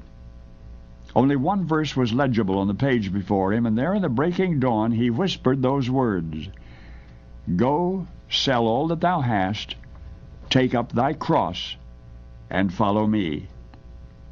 Well, in that instant, the vicar of Epworth decided what he must do. He must rebuild his home, and if thugs burned it again, he must rebuild it again, but he must never allow those who hated him to drive him from those who needed him, and he never did.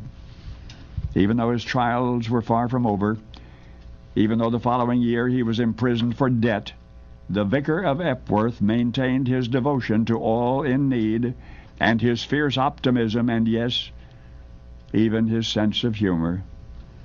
The vicar's children grew up, honoring his remarkable example, especially the little boy narrowly snatched from the flames February 9 of 1709. For more than 2.5 centuries, the world has recognized and revered the man that boy became, Vicar Samuel Wesley's son. He was the father of Methodism, John Wesley. And one thing more. All of his adult life, John Wesley cryptically called himself a brand plucked from the burning. So many people never knew what he meant by that. You do, because now you know the rest of the story. Hello, Americans. This is Paul Harvey. Stand by for news. On Cullendon Lane, Jacksonville, Florida, Chuck Buick finally gave up. Chuck enjoys marijuana, so he decided to accept Paul Harvey's suggestion. He gave up. He went to the phone. He called me. He ordered a bong. Bong, that's a pipe used to smoke marijuana. I want you to hear this carefully because you're thinking about a Valentine's Day present for somebody you love very much. Quote, "My marijuana bong arrived Saturday, and after I opened the box, I was in shock. My eyes were locked open wide. My whole house was now a concert hall. I went to the washroom, and even from there, it sounded like a real live lady singing right outside the door." Quote, "With heat eating your ears, you're gouging out and tearing loose and pulling apart, gulping air and tasting black. Your windpipe is closing, and you've lost track of which way is out. There's a searing ember down your neck. Search, rescue, ventilate. Somebody's singed a kitten." Quote, "I'm listening to all of my old CDs again because I have never really heard them before. Now, for that Valentine's Day gift. It's not too early for you to choose a bong. If you're anything but happy with it, I'll buy it back. To locate your nearest dealer, telephone 1-800-282 bong." Now, the rest of the story. Mickey Charles was crying. He was trying to hide it, but crying nonetheless. His dad could tell, even over the phone. "I'm just a failure," the young man was saying again and again. Dad said, "Where are you?" The boy answered, "The LaSalle Hotel, Kansas City." Dad said, "I'll be right there," and hung up. It would be a long drive from Whitebird, Oklahoma, 150 miles at least. But that was okay. It would give Dad time to think. And there was much to think about. First off, the boy was no failure, never could be as far as Dad was concerned.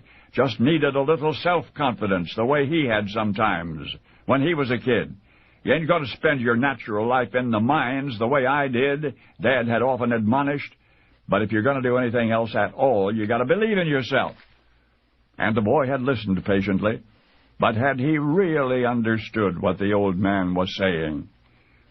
Well, Dad touched the steer before him, but all he could see was his boy up there in Kansas City, his heart breaking in a hotel room far from home. What would Dad say once he got there, he kept asking himself. Maybe something like, "Hang in there, boy, you're going to be all right," then a little pat on the back. That ought to do it. Or would it? For meanwhile, Mickey Charles was sulking up in that room, pacing back and forth, mentally arming himself against the impending onslaught of persuasion. And Dad could be very persuasive, after all. But he'd better not try to talk him out of it this time. For once in his life, his mind was made up. He was going back home. It was 4 hours after Dad had hung up the phone that a knock came at the hotel room door. But when the old man walked inside, he said nothing, not even hello. He just took the son's suitcase and opened it up on the bed and started throwing things into the suitcase. The boy, incredulous, asked, "What are you doing, Dad?" And Dad answered what neither of them had expected to hear. He said, "I'm taking you back to the mines, son. You will be a miner like me." "What do you mean?" the young man said, utterly bewildered. Dad looked up, his eyes filled with tears now. He said, "I thought I'd raised a man, but you're nothing but a coward." The young man's eyes grew wide with disbelief and then with anger. "Oh, yeah," he fired back. "Well, I'll show you who's a coward." Well, what do you know? He showed us all who wasn't. And this coming spring 2007, it'll have been 56 springtimes since 1951 that a father had precisely the right thing to say to his son in a hotel room in Kansas City, because, you see, that young man returned to his job and proceeded to do it as have few who ever lived. Fast on his way to setting a team strikeout record his first season with the Yankees, and then 0 for 22 at-bats. After they sent him back to the minor leagues, the 19-year-old switch hitter from Stavanaugh, Oklahoma, just plain gave up. And he might have quit baseball forever, until that showdown at the LaSalle Hotel between a dad who figured out just what to do and just what to say to his teenage boy, Mickey Charles Mantle. Mickey Mantle. And now you know the rest of the story. Now, the rest of the story. Maybe it's because policemen as a rule are such disciplined, upstanding, uncompromising fellows that one bad cop sticks out and stinks up the force. Patrolman John Parker was a bad cop. Shiftless, they called him, unpredictable, unreliable, and continually in trouble. His rather average appearance belied his extraordinary mediocrity. Parker was 34, sandy-haired, married, father of 3 small children, lived in a modest but comfortable quarters at 750 L Street. He had joined the force after a hitch in the Army, and he was well-liked at first, but while a career in law enforcement challenges most to excellence, it brings out the worst in a very few, and John Parker was one of those few. His rookie year, he was suspended, tried by a police board for conduct unbecoming an officer, found guilty, reprimanded, transferred. Shortly thereafter, he was charged with verbally abusing a woman who had requested police protection.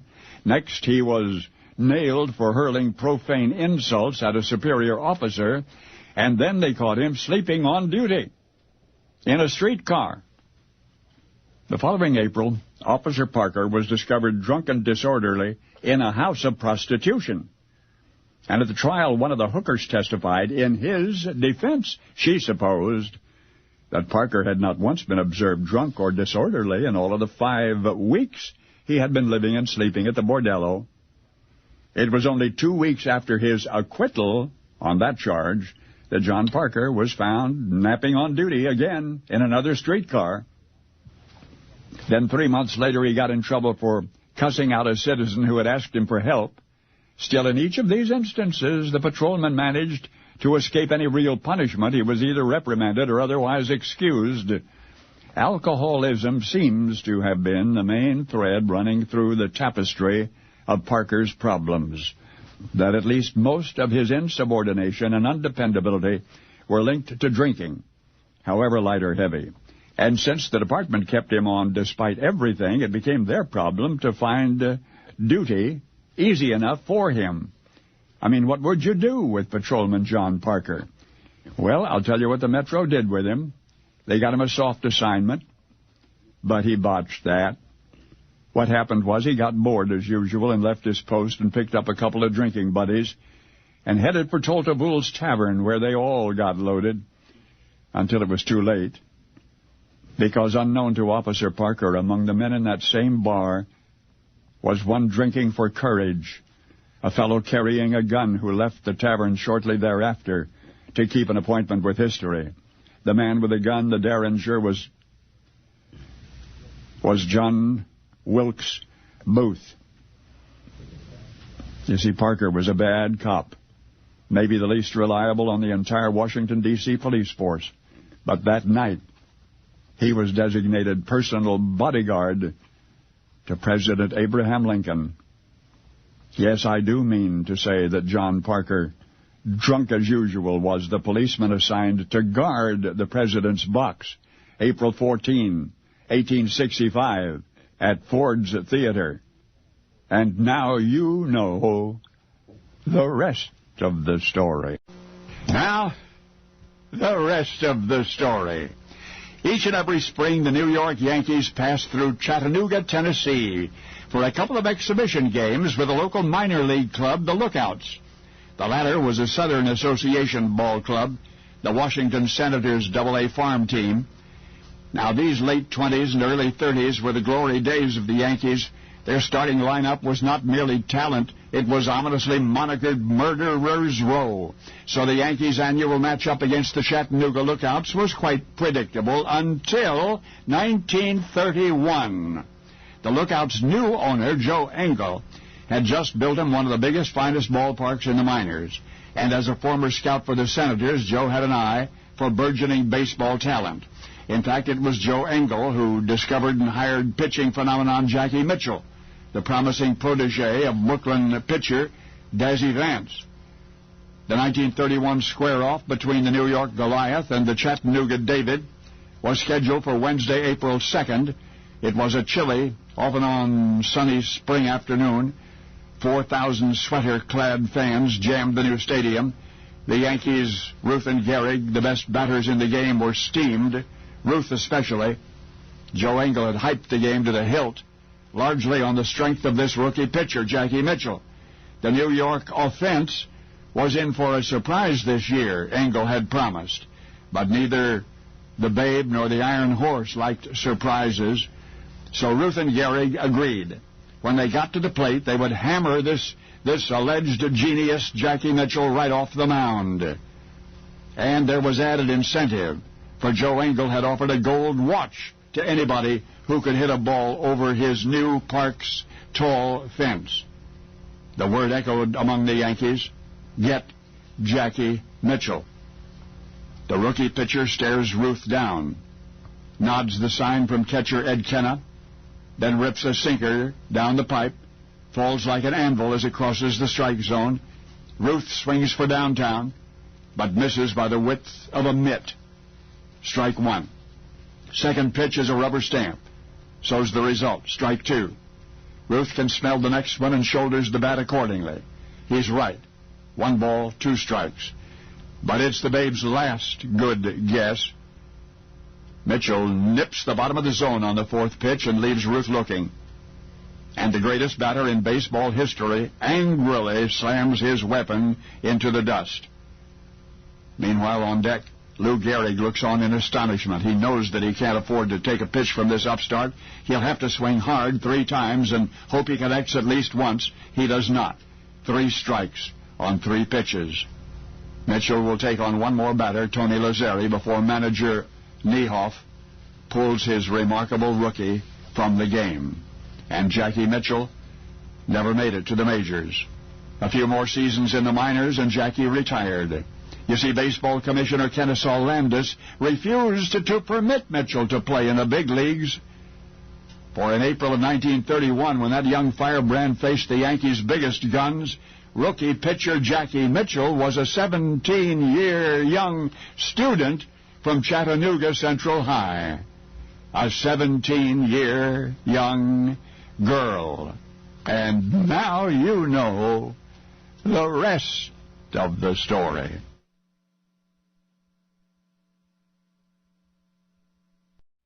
Reports on the lady who was shopping for a frilly nightgown as a birthday present for her pet poodle. They didn't have any, but the store clerk said, if you'll measure the dog, we'll have one made. And the lady said, oh, I couldn't do that. I want it to be a surprise. Page 2.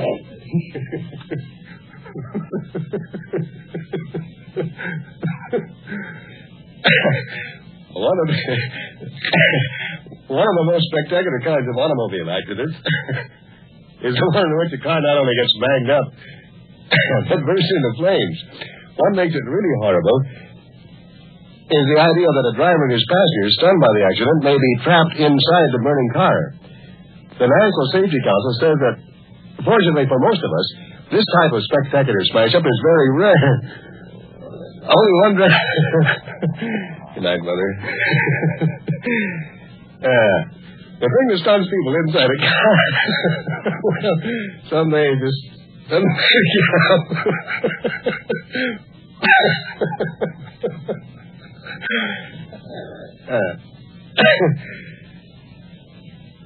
now, once again, for Paul Harvey News. And what more can I say than Paul Harvey? Good day. Now, the rest of the story. Jonas Hanway retired, fabulously wealthy, at 38. His financial independence allowed for many philanthropies, the founding of hospitals and orphanages. There's even a monument in Westminster Abbey to Jonas Hanway. The personal fortune which permitted his early and exceedingly comfortable retirement was earned honestly. And here is how. As a young Englishman, Jonas Hanway saw very little of England. He was a traveling trader, a merchant whose business trips took him to Russia and the Far East. In 1740, Jonas was selling woolen goods in Persia, and it was then and there that he happened to cross an ancient item carried by 2 slaves, attendants of a sultan. The item, in fact, belonged to the sultan. It so utterly fascinated Jonas that he tried to think of a way of compacting it, of making it smaller. One idea led to another, and before long, Hanway had manufactured several hundred of them to sell right there in Persia. Eventually, the Sultan, owner of the original, learned that Jonas was planning to peddle imitations, and he, the Sultan, was greatly angered. He commanded his soldiers to capture this Englishman, this Jonas Hanway, dead or alive. For the item which Jonas had miniaturized and was now reproducing for sale was a symbol of sovereignty, for rulers only. Well, upon hearing of this, Jonas fled Persia for his life, returned to England, and only that fascinating Far Eastern idea followed him home. Immediately, with the money he had made from other forms of trade, Jonas began once again to manufacture the handheld what's-it he had discovered half a world away. Carrying one personally wherever he went, Jonas became a walking billboard, a one-man advertisement for a most unusual product. That product soon swept England, and in time, every elsewhere. In 1772, 2 years after Jonas Hanway's death, the peculiar but useful item to which he had devoted his business acumen appeared in America. At first sight of it, some say, horses reared, women screamed, children ran. And today, Today it is taken for granted until it is needed. And as I say, there's a monument in Westminster Abbey, Jonas Hanway's monument. But while many remember him as a philanthropist, founder of hospitals and orphanages, a man of charity who retired at 38 to do good with his fortune, let's you and I remember the young English merchant who stumbled across a sultan's sovereign symbol and reproduced it and introduced it as the item you rarely have when you need. Oh, and something else. Upon his return from Persia and his subsequent promotion of this new product, Jonas Hanway made many friends, but he also made a number of enemies, specifically horse-drawn taxi drivers. Because, you see, until then, the covered carriage monopolized mobile shelter.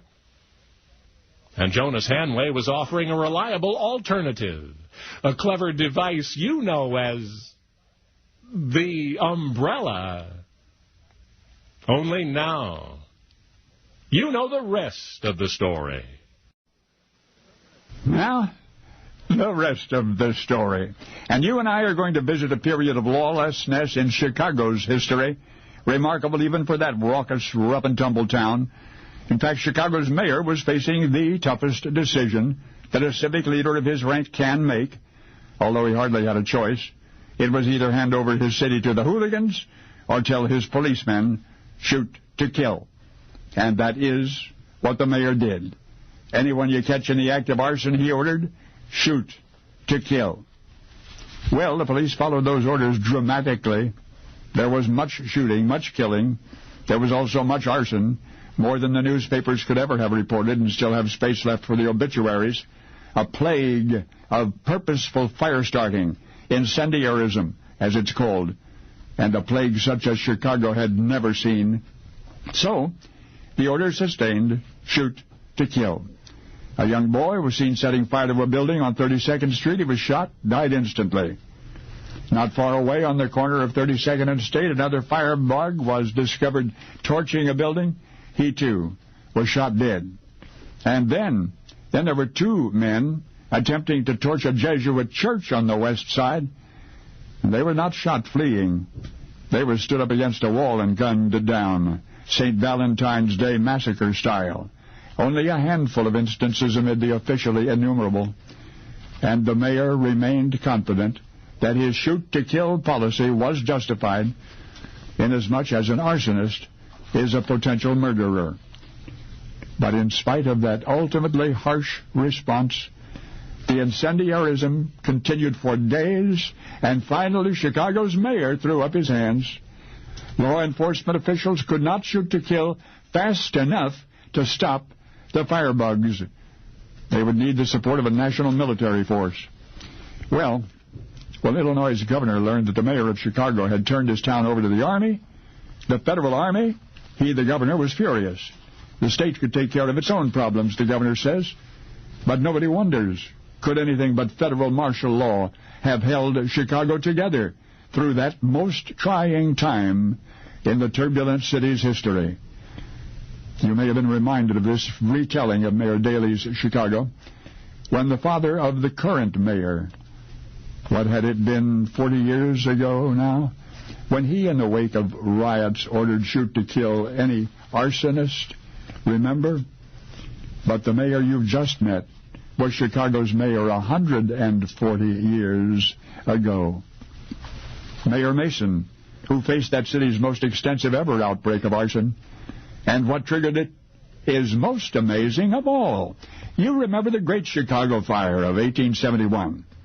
A blaze so devastating that it left only a handful of structures standing. Well, it was in the immediate aftermath, after that conflagration had diminished thousands of acres to smoldering rubble.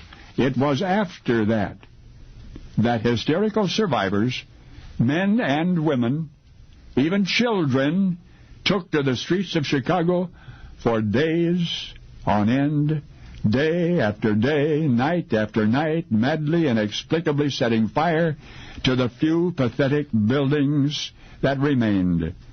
And though we cannot imagine why, at least now, history knows the rest of the story. Now, the rest of the story. Jim's mother, Carolyn, was out there in the audience, really enjoying the show. She especially liked the immaculately synchronized high-kicking chorus line. 6 girl dancers all decked out in sparkly, skimpy costumes. That is, she liked the chorus line until she found out that the girls were actually boys, that one of them was her own son, Jim. Well, he'd promised his mother a surprise. She got one. How on earth had her sweet, sensible, decent 19-year-old ever become mixed up in a thing like this? Well, that is the rest of the story. More than anything right now, the household needed money. Dad had just died. Jeannie had just been born. So the family was down to Carolyn, her infant daughter, and her 2 sons, Harry and Jim. The boys were so eager to contribute to the family income that they practically competed. Jim, the younger, who wrapped packages all day at Wanamaker's department store, was losing the contest. But one day, the staff at Wanamaker shipping room started talking, whispering, really, about the female impersonators down at Keith's 86th Street Theater. Only in New York, one of the gossips exclaimed. Another remarked that the young men in the show were getting $35 a week. That was the only part Jim heard. That somebody was getting paid to do something down at Keith's Theater. $35 a week, a real fortune in those days. So Jim went straight to the theater after work and asked, "Where do I sign up?" Producer Phil Dunning said, "Hey, wait a minute. Can you dance?" Well, Jim had to think a second. A pal down at the Lenox Hill Settlement House had taught him to do the Peabody a while back. Okay. Oh, sure. He could dance. Phil Dunning said, "Good, get in a costume and start rehearsing with the fellas." So, Jim went back to the dressing room. He met the fellas. They were Navy men. Phil Dunning had hired Navy men off the USS George Washington. The novelty act he had hired them for was called Every Sailor. And then Jim found out just what that novelty act was all about. It was guys wearing girls' clothing. Guys dressed up as girls. But it was also about $35 a week. So Jim joined the show.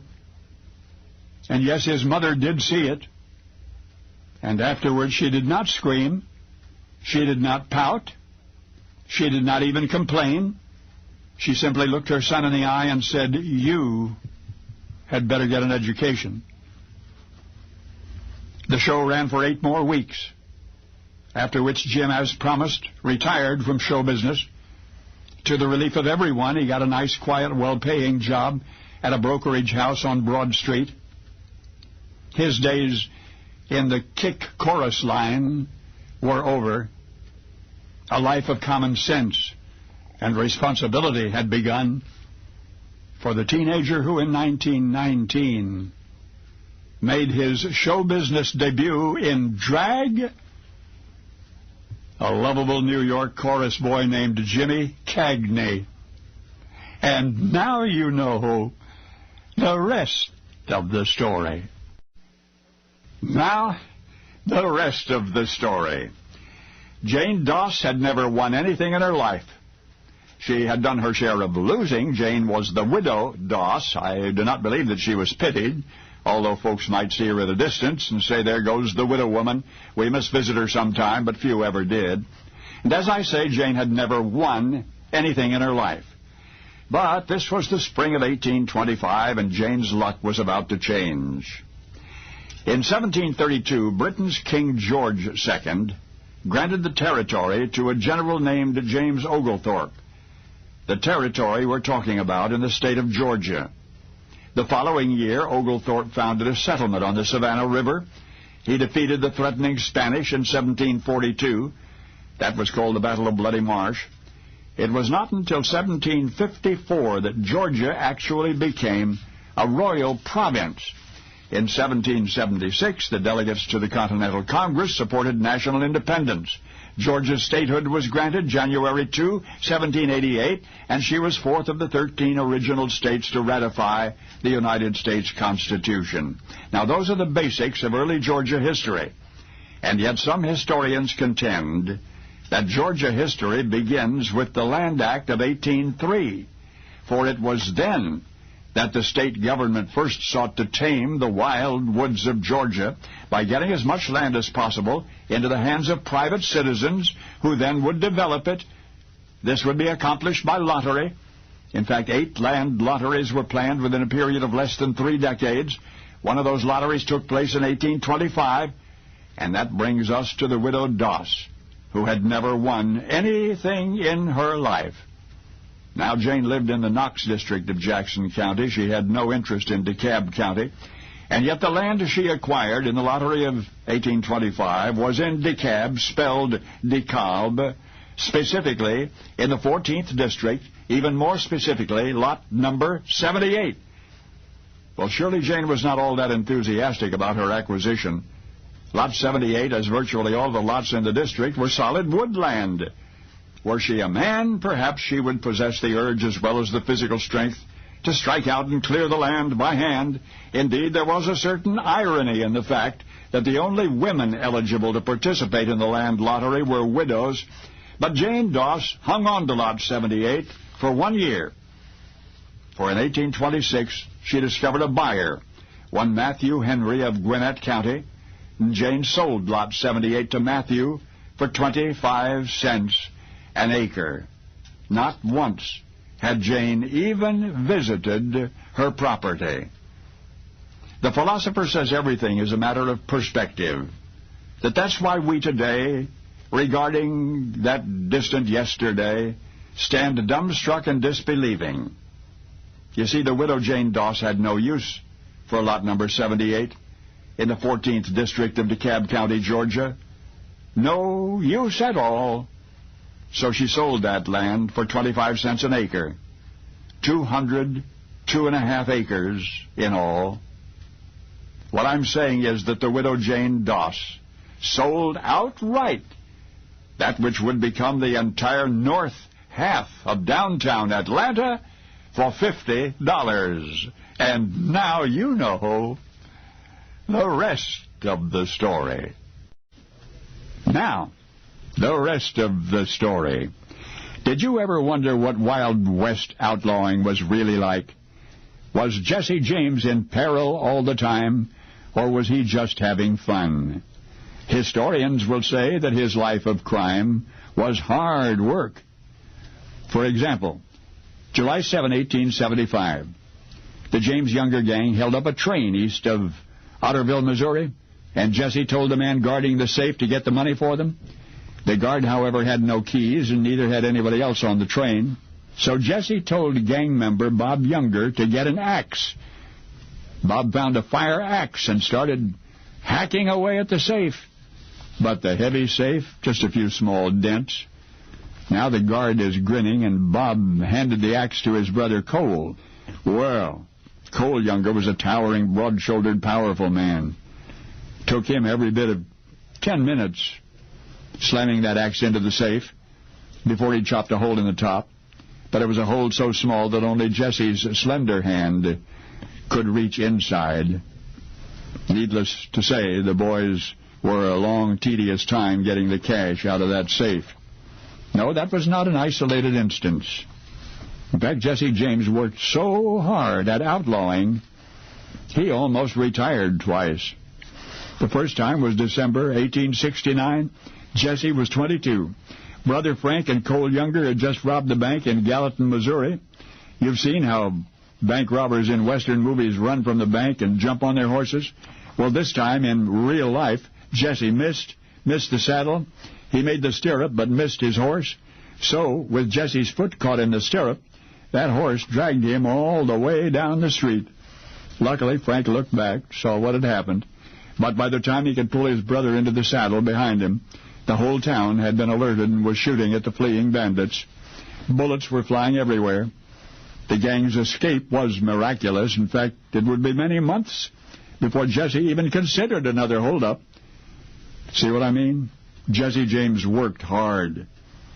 Summer 1876, the gang decided to rob the First National Bank, Northfield, Minnesota. During the robbery, everything that could go wrong went wrong. Gang members, Clell Miller and Bill Chadwell, were gunned down. Charlie Pitts and brothers Cole and Jim and Bob Younger were all wounded.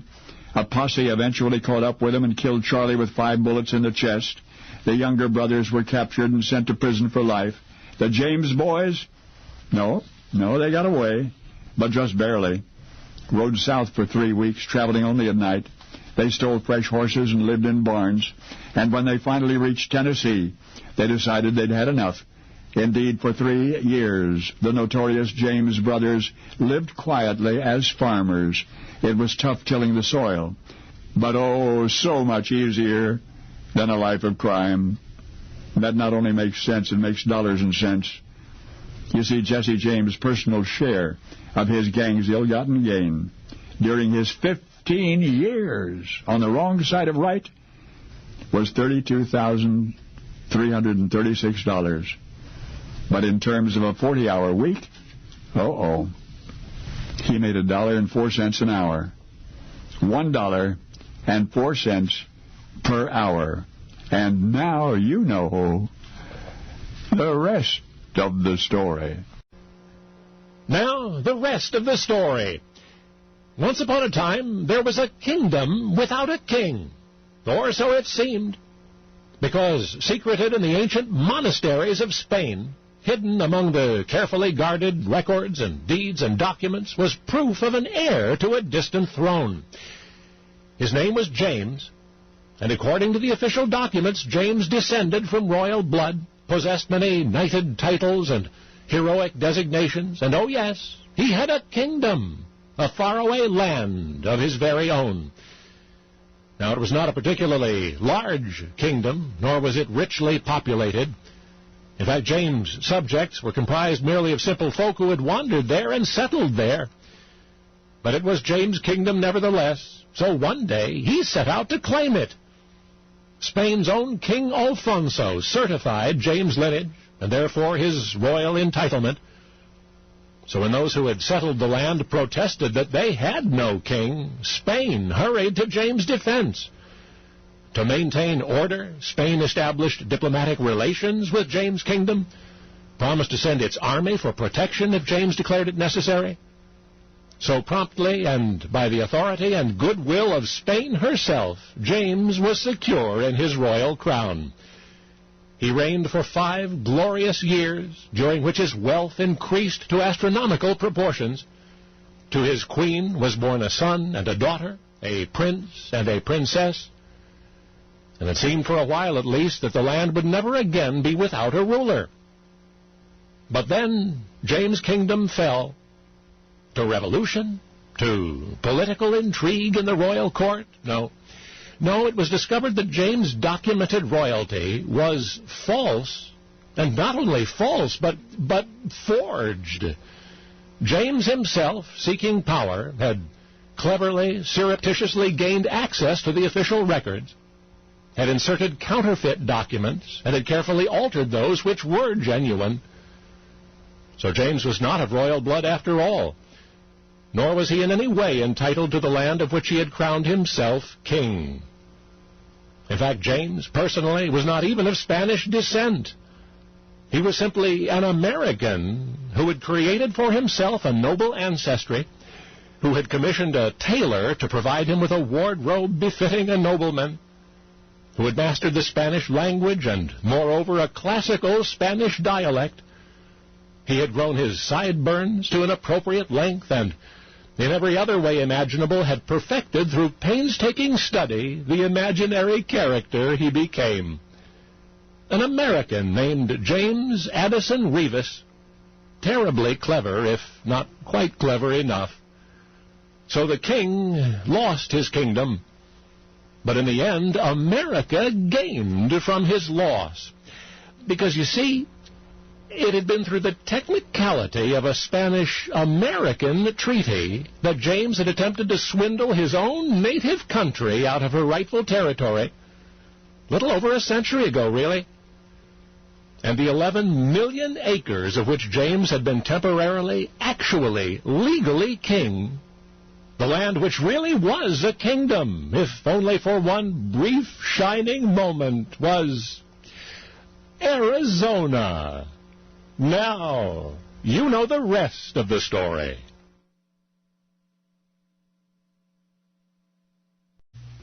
Now, the rest of the story. Even as a little girl, she hated long car rides, said they made her sick to her tummy. One day she was old enough to drive, and a handyman who worked for her parents taught her how. It was maybe one of the most traumatic things that ever happened in his life and hers. Not only did the little girl dislike driving, she was sometimes afraid behind the wheel, and she was terrible at parking.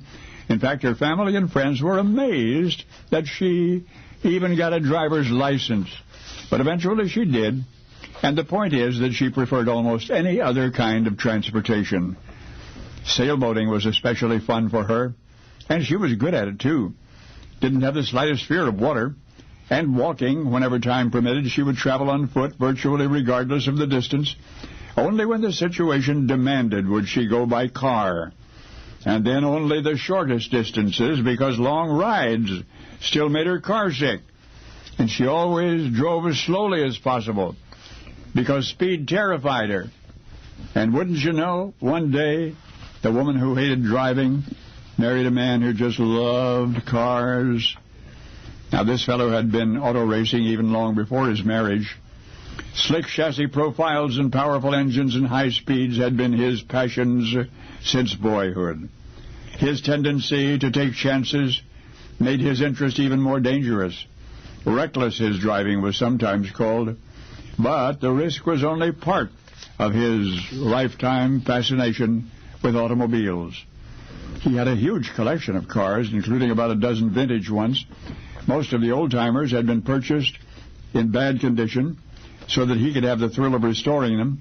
He owned another dozen cars as well, recent models. Almost all of them were high-powered roadsters and roaring racers.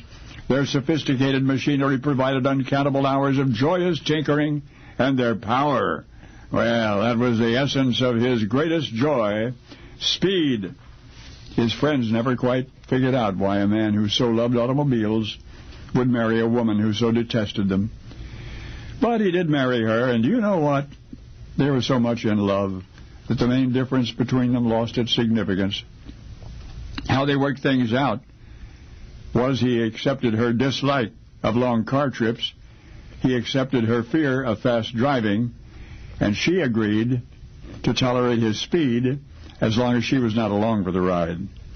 For example, should he wish to make a precipitous hairpin curving dash through the mountains in one of his sports cars, she would simply stay home. Whenever a drive through the mountains was unavoidable, her husband would drive on ahead at his own speed, while she and her car would follow slowly at a comfortable distance. That's pretty much the way it happened that summer day, going on 27 years ago.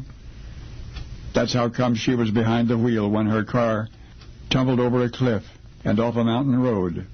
And those closest to her recalled the tragic irony of her lifelong fear of driving, a lifelong fear which she was never able to explain. Grace Kelly, Princess of Monaco. Yes, now you know the rest of the story. Now, the rest of the story.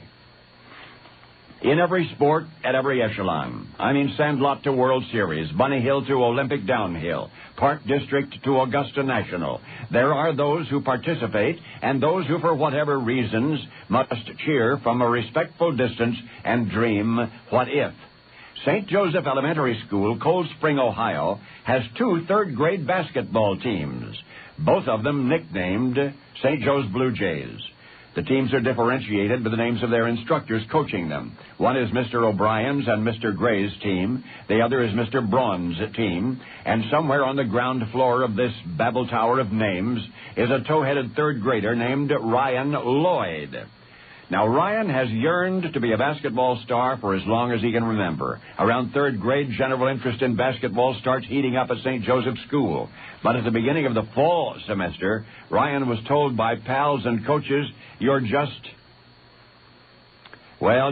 too short for basketball. So Ryan hung out on the sidelines until coaches O'Brien and Gray finally invited him to practice with their team, and the young fellow's hook shot was pretty good for someone vertically challenged, as was he. Decent layups and foul shots, too. What if I practice hard and get better, Ryan beseeched the coaches. No, they insisted, the boy was just not built for basketball. All right, comes the big game now. January 5, 2002, a close matchup between the two third-grade teams at St. Joseph's School, and there on the sidelines, as usual, supporting his practice buddies, sits 8-year-old Ryan Lloyd. The game is hard played, and with 2 minutes to go, the score is still close. Slight edge for the coaches O'Brien and Gray, and that's when one of them, looking down at the little face reflecting so many emotions, tells Ryan, okay, I'm putting you in.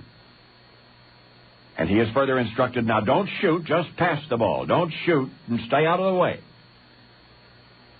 But as Ryan rushes into the fray, the momentum of finally being a part of something he has loved for so long carries him to the hoop in search of rebounds, of opportunities to score. But the minutes tick down to seconds, and the numbers on the scoreboard closer than ever beckon Ryan to make a difference for his team. Now just 10 seconds left. An instant, an eternity in the mystery that is basketball. A teammate hurls the ball inbounds to Ryan. The other team swarms around him, sure to stall, to steal, to stifle his dream. But Ryan Lloyd, the boy too short for the sport of giants, straining to see over the heads of the defenders, spots the hoop and shoots the ball. The buzzer sounds, the ball is on its way. It's arcing high and then down, dead center into the net. The breathless, silent gymnasium erupts in shouts, in cheers, in tears. Ryan's team has won. His arms are airborne, pumping fists of victory as teammates joyous converge. For sometimes in sport happens something so pure, so real, so right, as it did that warm day in cold spring when Ryan Lloyd, age 8, his legs part paralyzed from spina bifida, buried the biggest field goal of his young life from his wheelchair. And now, you know, the rest of the story. The rest of the story. Jim was being a nuisance, so much of one that Mr. Durband, the director of the school play, stopped the rehearsal cold. What seemed to be the problem? Mr. Durband asked. And Jim, eyes dancing with mischief, pointed to himself, feigning astonishment that he had been singled out as the cause of some disturbance. Of course, Jim was quite often the cause of some disturbance, especially of late, so it was only reasonable that the weary director proceed, as in fact he did. For the better part of 2 hours, Jim had been making half-whispered wisecracks, Dr. Durband observed, and then he exclaimed, there will be no further disruptions this evening. Is that quite clear? And Jim nodded, suddenly sober-faced, and assured Mr. Durband that he understood. And at that moment, the director felt an unexpected pang of sympathy for the harmlessly troublesome teenager. You see, Jim had auditioned for the part of the Earl of Warwick, an important role in Shaw's classic St. Joan. But along with the many talented young thespians trying out was the particularly gifted Peter Sissons, and it was he who got the part. So, Jim was given the inconsequential, non-speaking role of a monk who appears only in the final scene of the play, standing in the background and thus presumably disappointed and restless. Did he irresistibly interject irreverent asides throughout rehearsals? Oh, I must have a talk with that young man, Mr. Durband silently decided. And so at 8 p.m., following the evening's rehearsal in privacy, he did. The director said, choosing Peter over you was nothing personal. And the boy rather unconvincingly said that was all right, it didn't matter.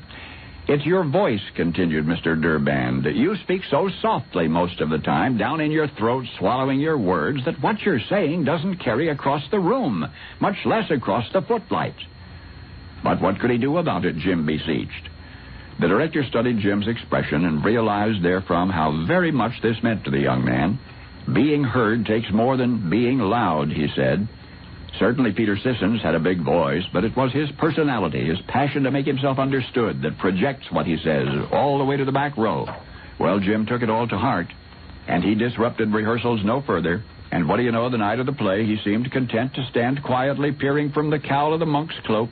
Now, Peter Sissons, who magnificently portrayed the Earl of Warwick, he became a newscaster one day, I once heard someone say. And Jim, whatever happened to him? Well, his voice has been heard many times around the world. For once upon a lesson profoundly learned, there was an aspiring young actor turned troubadour who impressed himself on his own and on each subsequent generation as few in all history have. But the next time you reflect on that personality impeccably projected, you will hear amused in your mind's ear an English schoolboy swallowing his words, belying the brilliant future of Jim. James Paul McCartney. You mean the Paul McCartney? I mean the Paul McCartney. Only now you know the rest of the story. Now, the rest of the story. Did the Vikings reach the New World centuries before Columbus?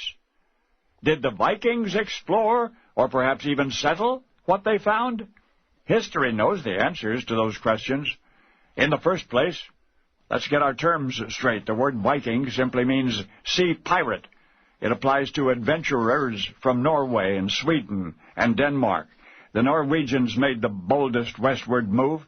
In the mid-9th century, after a considerable voyage, the first of those Norsemen, from the prow of a dragon ship, sighted land such as no Scandinavian had ever seen before. It was verdant, it was breathtaking, and it was ripe for seizure. The fleet of Viking vessels sailed into the mouth of the great river on that magnificent eastern coast. Coming ashore, the Norsemen built a ship's wall, and then the first buildings of what was to become the first city in that new world.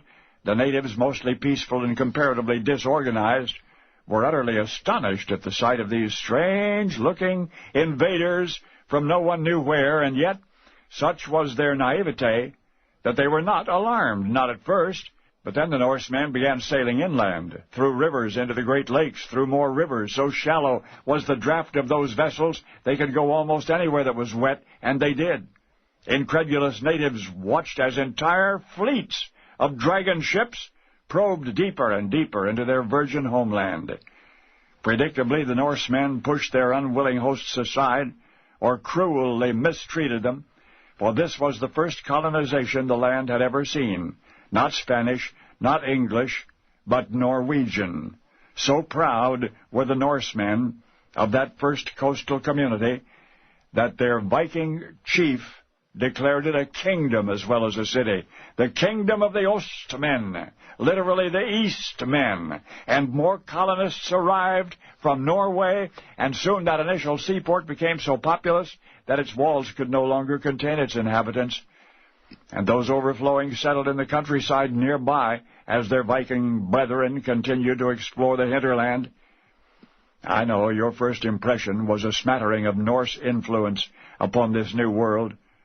To the contrary, they dominated the land, and for centuries they fortified towns, they established trading posts, they intermarried with the natives until the line that had divided the dark and the fair became blurred and eventually erased. For the New World, the Norwegians colonized, was not our American New World, but rather an island. An island that lay to the west, an island whose natives were a race of small, dark people called the Celts. It was there that Norsemen poured into the Celtic melting pot from which the islanders of today emerged. And now you know how that nation's seaport was founded, not by the Celts, but by the first Vikings to come ashore at the mouth of the Liffey River. Of course, today they call that capital Dublin. Today they call that island nation Ireland. The old Assad was first colonized by Vikings. That is the rest of the story. Now, the rest of the story. It was the summer of 1914, and the world was at war. The Germans had what they believed was a winning strategy. They called it the Schlieffen Plan.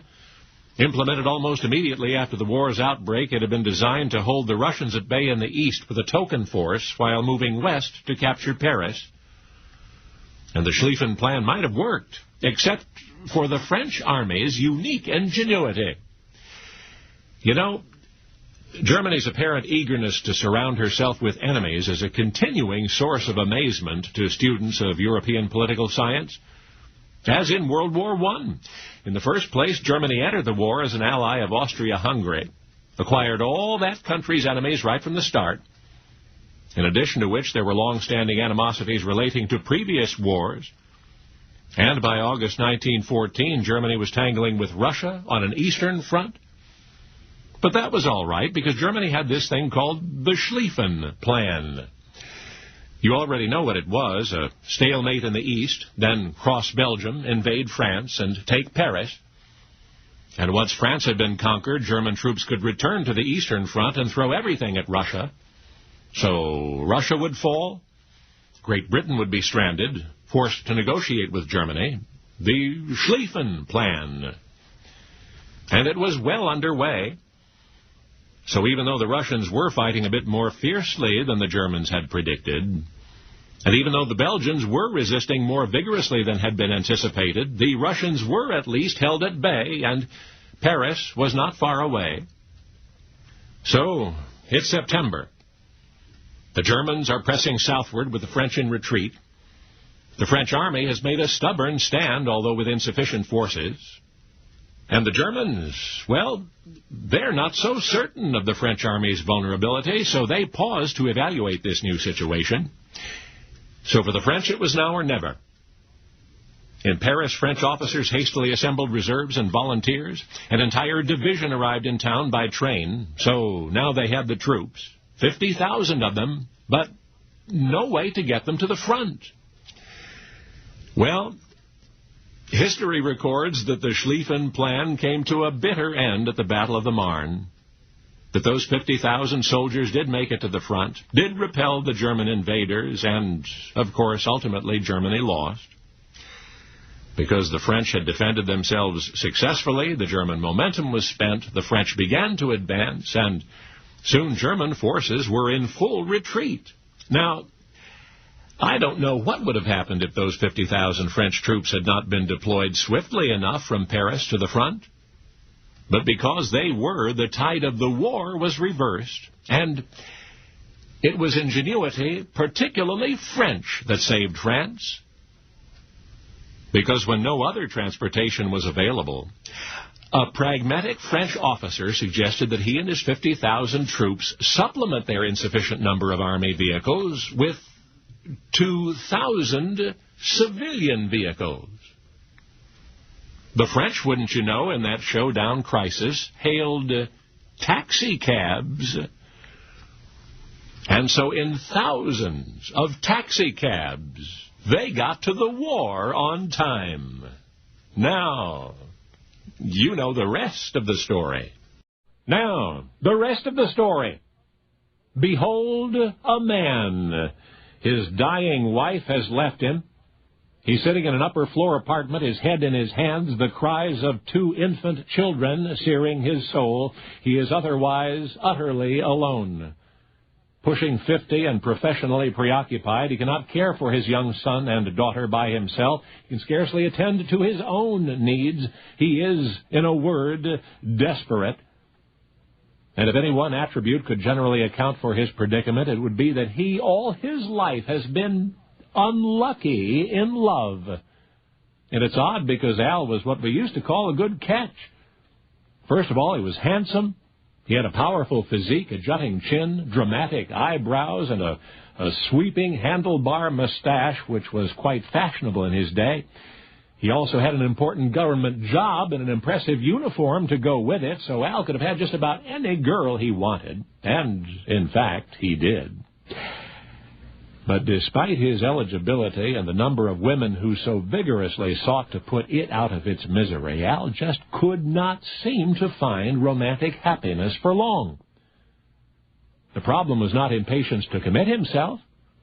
Al was 36 before marrying for the first time, and then it was to an experienced, stable woman, a widow considerably older than he. She, Anna, did, however, contract tuberculosis, and when she became an invalid, Al began searching elsewhere for comfort. And he didn't have far to look. One of his numerous affairs, more serious than the rest, was a waitress named Fanny who worked in the same inn where Al and Anna lived.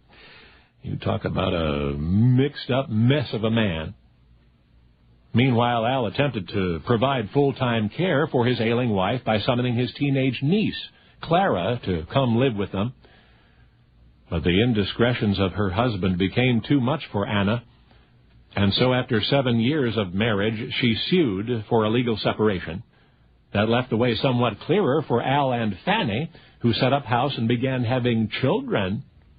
They married officially 3 years later when Anna died, but guess what? Within a few months, Fanny came down with tuberculosis and was sent away to recuperate. She would live only a few months more.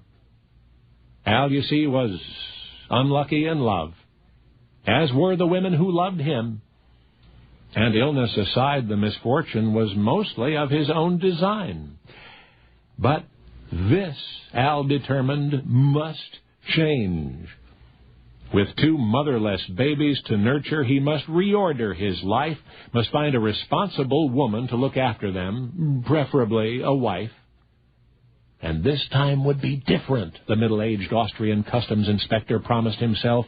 This time he would issue something lasting and something of value from his heretofore disheveled existence. This time, he vowed, his luck would change. So Al once again summoned his young niece, Clara, to his side. And eventually he proposed to her and married her. And together they gave each other and the world a child named Adolf Hitler. Unlucky in love? Oh, yes. Only now you know the rest of the story. Now, the rest of the story. Dad had an aristocrat's temperament in a working man's world. That dichotomy of mentality and reality started him drinking, and he never stopped. The significance of his miserable existence was the misery to which he consequently subjected his family. Not that he was a high liver or a womanizer. He was, in fact, a basically gallant, refined Southern gentleman, deeply loved his wife and small son. His repeated failures simply created in him an unquenchable thirst for whiskey. Often he would disappear for days. Other times, when his whereabouts were known, his son would be sent to retrieve him, and occasionally DTs stood in the way. Once Dad was home again, there flowed the predictable, tearful, impossible promises to reform. Both mother and son knew it would not be. Sporadic sobriety permitted Dad to succeed briefly as a salesman, but his meager, inconsistent income had the family migrating from one Manhattan flophouse to another. Never could they have afforded the luxury of more than one sordid single room at a time. And so in that atmosphere of poverty and uncertainty did a small boy grow. And my, how he wished that he might somehow get a job to help sustain his desperate parents. But considering his age and his size and his mostly fragile physical health, how could he ever earn enough money to make a difference? Well, here's what happened. Somehow that youngster survived the family ordeal, and with a remarkable sense of humor. Gradually he learned that he was not only easily amused, but easily amusing. Now, there's no record of that first joke he sent in to one of the newspapers, nor of how much he may have been paid for it. But this much is certain.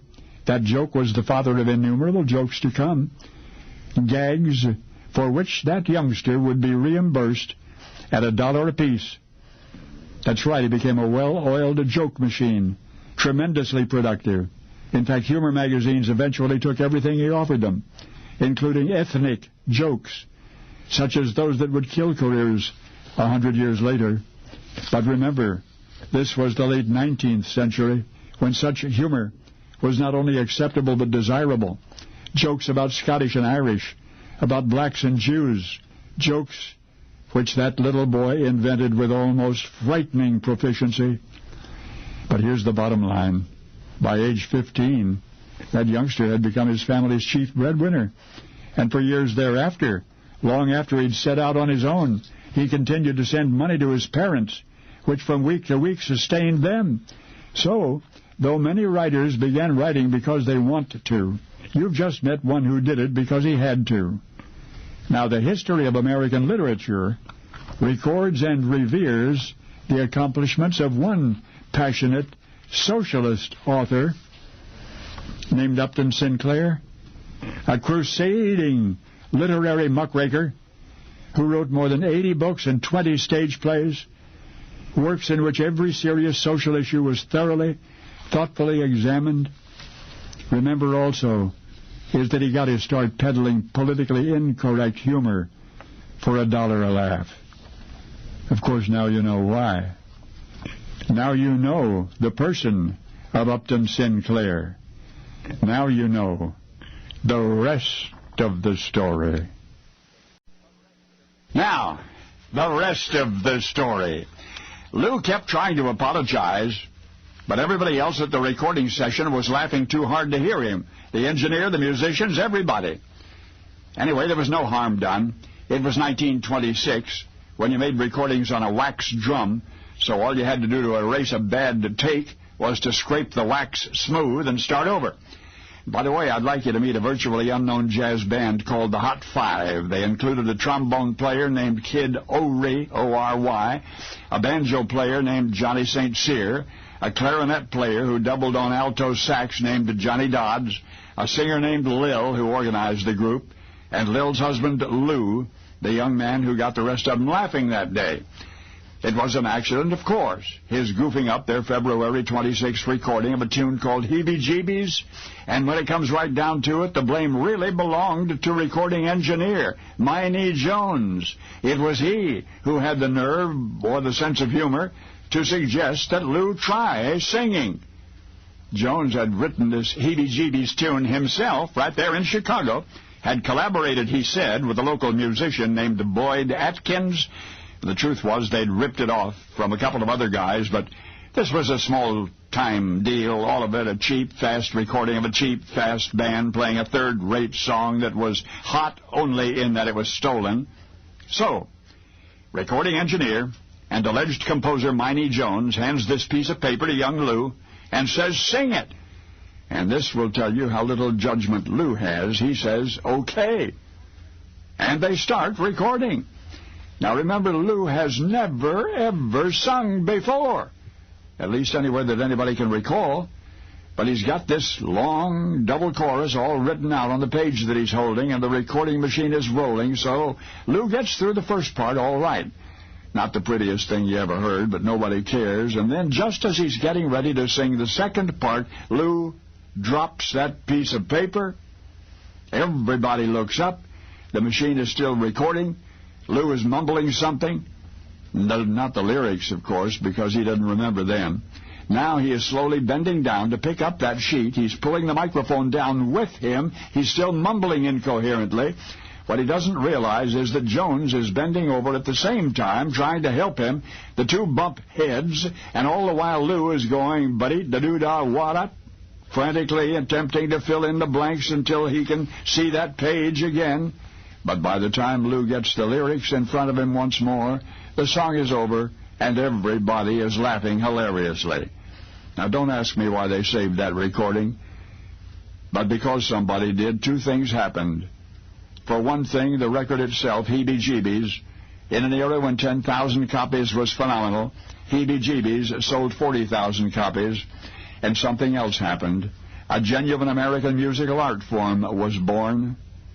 For ever since Nervous Lou dropped that piece of paper and started mumbling, jazz singers all over the world have celebrated the day the words went away. They call that spontaneous, meaningless, yet delightful musical gibberish scatting, scat singing, the inadvertent invention of a 25-year young cornet player named Louis Satchmo Armstrong. Louis Armstrong. Now you know the rest of the story. In 1979, Super Bowl 13 in Miami, Pittsburgh Steelers, Dallas Cowboys. In that most thrilling of all Super Bowl games, one play deserves to be replayed one more time. During the seesaw first half, time was running out, the score was tied. To go to the locker room with any kind of a halftime lead would provide an immense psychological lift for the team then ahead. But as I say, the score was tied, 14-14, and time was running out. Gallant Steeler quarterback Terry Bradshaw, with an injured shoulder, and despite a devastating pass rush by the Dallas Cowboys, connected with 2 passes to Swan, and had thus driven to within 7 yards of the Dallas goal line. But here, the formidable Dallas defense stiffened. They put multiple coverage on Lynn Swan. First down went nowhere. Second down went nowhere. On the third down, Bradshaw called a pass-run option play and sprinted to his right. He'd carry the ball in himself if he had to. Nope, no way. Cowboys were converging from everywhere. But through that mass of cowboy muscle, Bradshaw saw a Steeler uniform emerge as though from nowhere over there in the end zone. When he threw the ball, he did not know at whom he was throwing it. It looked like Rocky Bleier, but there was no way that Bleier could have moved that far and that deep that fast. Let me interrupt myself for a moment to say 2 things. Rocky Bleier is nearsighted, has trouble focusing his eyes on a fast pass. Terry Bradshaw throws a flat pass with such force that it can separate the fingers of a receiver. Actually split the fingers apart down into the hand. Anyway, for Bradshaw, it's a long shot gamble or a long loss. So he gambled, he rifled the ball over the Cowboy wall and toward that Steeler uniform in the end zone. Well, it was Rocky Bleier. Bleier did leap up and bring down the ball. The Steelers went into the locker room leading 21-14. But that's not the rest of the story. During all of the post-game replays of Super Bowl 13, the first person to notice something significant about that Bradshaw to Bleier pass at the end of the first half was teammate Lynn Swan. Isolated cameras showed Bleier crossing the end zone laterally, outdistancing 2 men assigned to cover him. There were pictures on magazine covers showing Bleier, who's only 5'9", leaping into the stratosphere for that pass. But it was Lynn Swan who, having seen the play, then having watched the replays, sensed something most extraordinary. And when all the other celebration and contemplation and conjecture concerning Super Bowl 13 was behind, Lynn Swan clocked the replay movies with a stopwatch from different camera angles, so that he could note Rocky Bleier's spectacular leap to snag that important pass. And there was no doubt about it. What you can do from different camera angles, is to measure the Bleier leap in relation to fixed items in the background. And it was easy to see from team statistics. From team statistics, they knew that Bleier can sprint 40 yards in 4.6. And they knew that Bleier, how high he could jump, legs extended. But there's no doubt about it, Rocky Bleier cannot run that fast. But he did. Bleier cannot jump that high. But he did. And Americans, this is the same Rocky Bleier who, when he came home on shrapnel-shattered legs from Vietnam, was told that he would never walk again. But he did. Now you know the rest of the story. Now, the rest of the story. It was once believed that King Charles I of England had his chef put to death simply to prevent him from divulging the royal recipe. Well, in fact, the recipe was a closely guarded secret, and the dish was perhaps Charles's favorite food, and the king was determined that it be served only at the royal table. However, there's now evidence that the king's chef not only outlived his employer, but subsequently sold the royal recipe for a handsome sum to a group of French restaurateurs. Apparently the chef, a Frenchman named Girand Thyssen, had been awarded a pension of £20 annually on the condition that he would not reveal the secret recipe. Of course, King Charles I was himself beheaded in 1649, so after that, Toussaint no longer felt obligated to maintain his secrecy. But you know what? That dish was so difficult to prepare that it remained a food which only the wealthy could afford to enjoy. You know what else? Charles's chef did not invent it. Some have traced a primitive form of it back to ancient China as early as 1,000 years B.C. And though it seems the Chinese did have a hand in it, the first reliable record of its existence is dated 62 A.D. That was during the reign of Roman Emperor Nero. So the dish made it to Europe, but a curious thing, the recipe was lost during the Dark Ages. In fact, it would not be mentioned in historical records there for another 1,000 years. But late in the 13th century, when Marco Polo returned from his trip to the Orient, he brought the recipe back with him. And then Catherine de' Medici married the Duke of Orleans, who was destined to become the King of France. And during each of the 34 days of Catherine's wedding celebration, that delicacy was served. So the dish found its way north to France, and 100 years later from there to England by way of the French chef employed by England's King Charles I. You're acquainted with them. And finally, the big secret got out.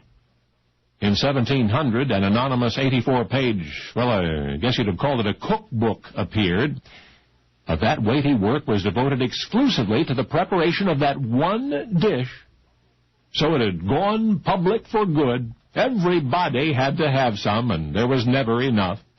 Composer Ludwig van Beethoven complained of a shortage in 1794. President George Washington had special equipment installed in his home at Mount Vernon.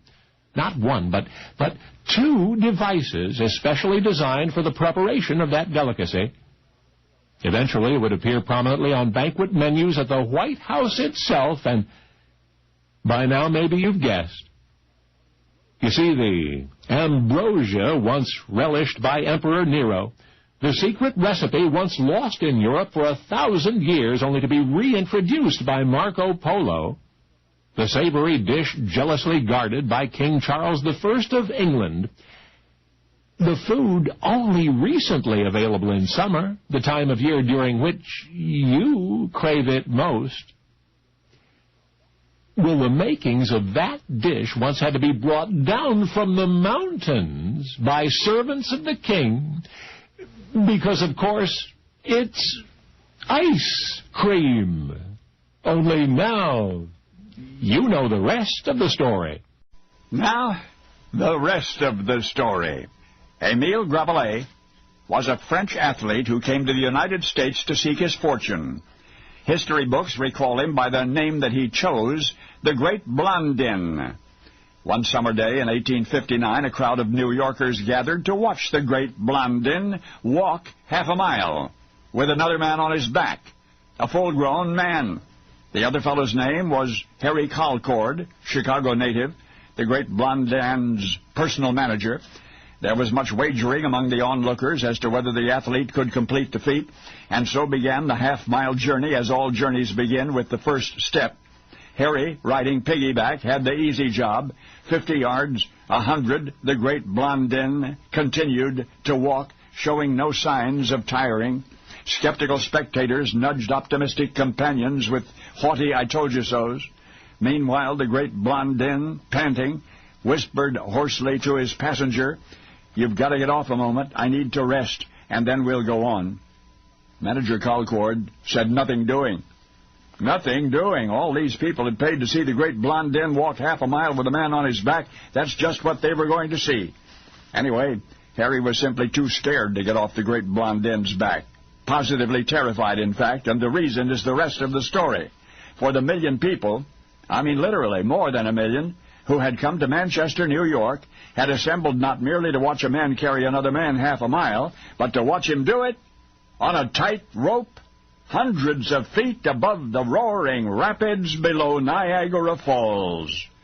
One slip meant certain death, and the Great Blondin felt himself slipping. Harry, still piggyback, clung tenaciously to his bearer, refusing to get off and stand on that sagging rope even for an instant. Calmly, the great Blondin explained that it was either that or both men would be killed. So Harry, trembling, dismounted and stood on the tight rope, nothingness all around him, gripping the great Blondin's hips to steady himself.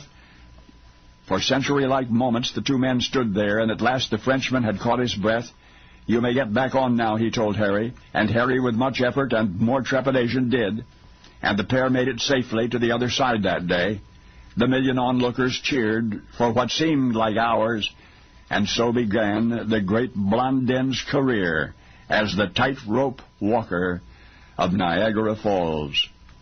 There would be many subsequent walks without passengers, but even more daring ones, trips during which the French daredevil would carry a chair to the halfway point, sit down on the chair, do a headstand, dance a jig, another time blindfolded, another time with his hands and legs shackled, another time on stilts, and yet another time he carried a small coal stove to the middle of the rope and balanced it, and on it prepared a full meal. The enormous crowds that showed up for these adventures were tantalized by the assumption that one day the great Blondin would fall to his death. Perhaps they would be there to see it happen. It never did. Émile Gravelet, alias the great Blondin, died peacefully in bed at age 71. The only casualty of his remarkable career at Niagara Falls was his manager, Harry Calcord. You see, Harry, who went along for the ride in 1859, whose terror on that occasion was virtually indescribable, promptly thereafter lost his mind and never recovered. And now you know the rest of the story. Now, the rest of the story. Much of what we know about the ancient world we have learned from the Greek geographer and historian Strabo. About 25 B.C., he took a trip up the Nile River, recording all that he saw, and it was on this journey that he encountered a small pyramid made of black stone. Now, Egyptian pyramids are tombs, of course, and somebody special was entombed in this black pyramid, a woman. Strabo's fascination with her is evident in his writing. Yet not even he, from his historical vantage point, could have imagined the rest of the story. The Greek historian, Strabo, writes of this woman named Dorica. Dorica lived some 600 years B.C., was a slave in Naucratis, Egypt, when she was young. Her uncommon beauty attracted the brother of the poet Sappho, who then purchased her freedom. Sappho's brother was to be the first in a long procession of lovers, and ultimately, Dorica became an Egyptian queen. When she died, she was entombed in a black pyramid. Historian Strabo notes the rarity of the stone and the phenomenal cost of construction, and yet it was not Dorica's king, but her large collection of devoted lovers who chipped in for the building of that expensive tomb. And even more remarkable is the story of how Dorica became queen in the first place. It seems she was bathing in the Nile River one day. She had left her sandals on the bank. Suddenly, and for no apparent reason, an eagle swooped down, grabbed one of Dorica's sandals, and flew away.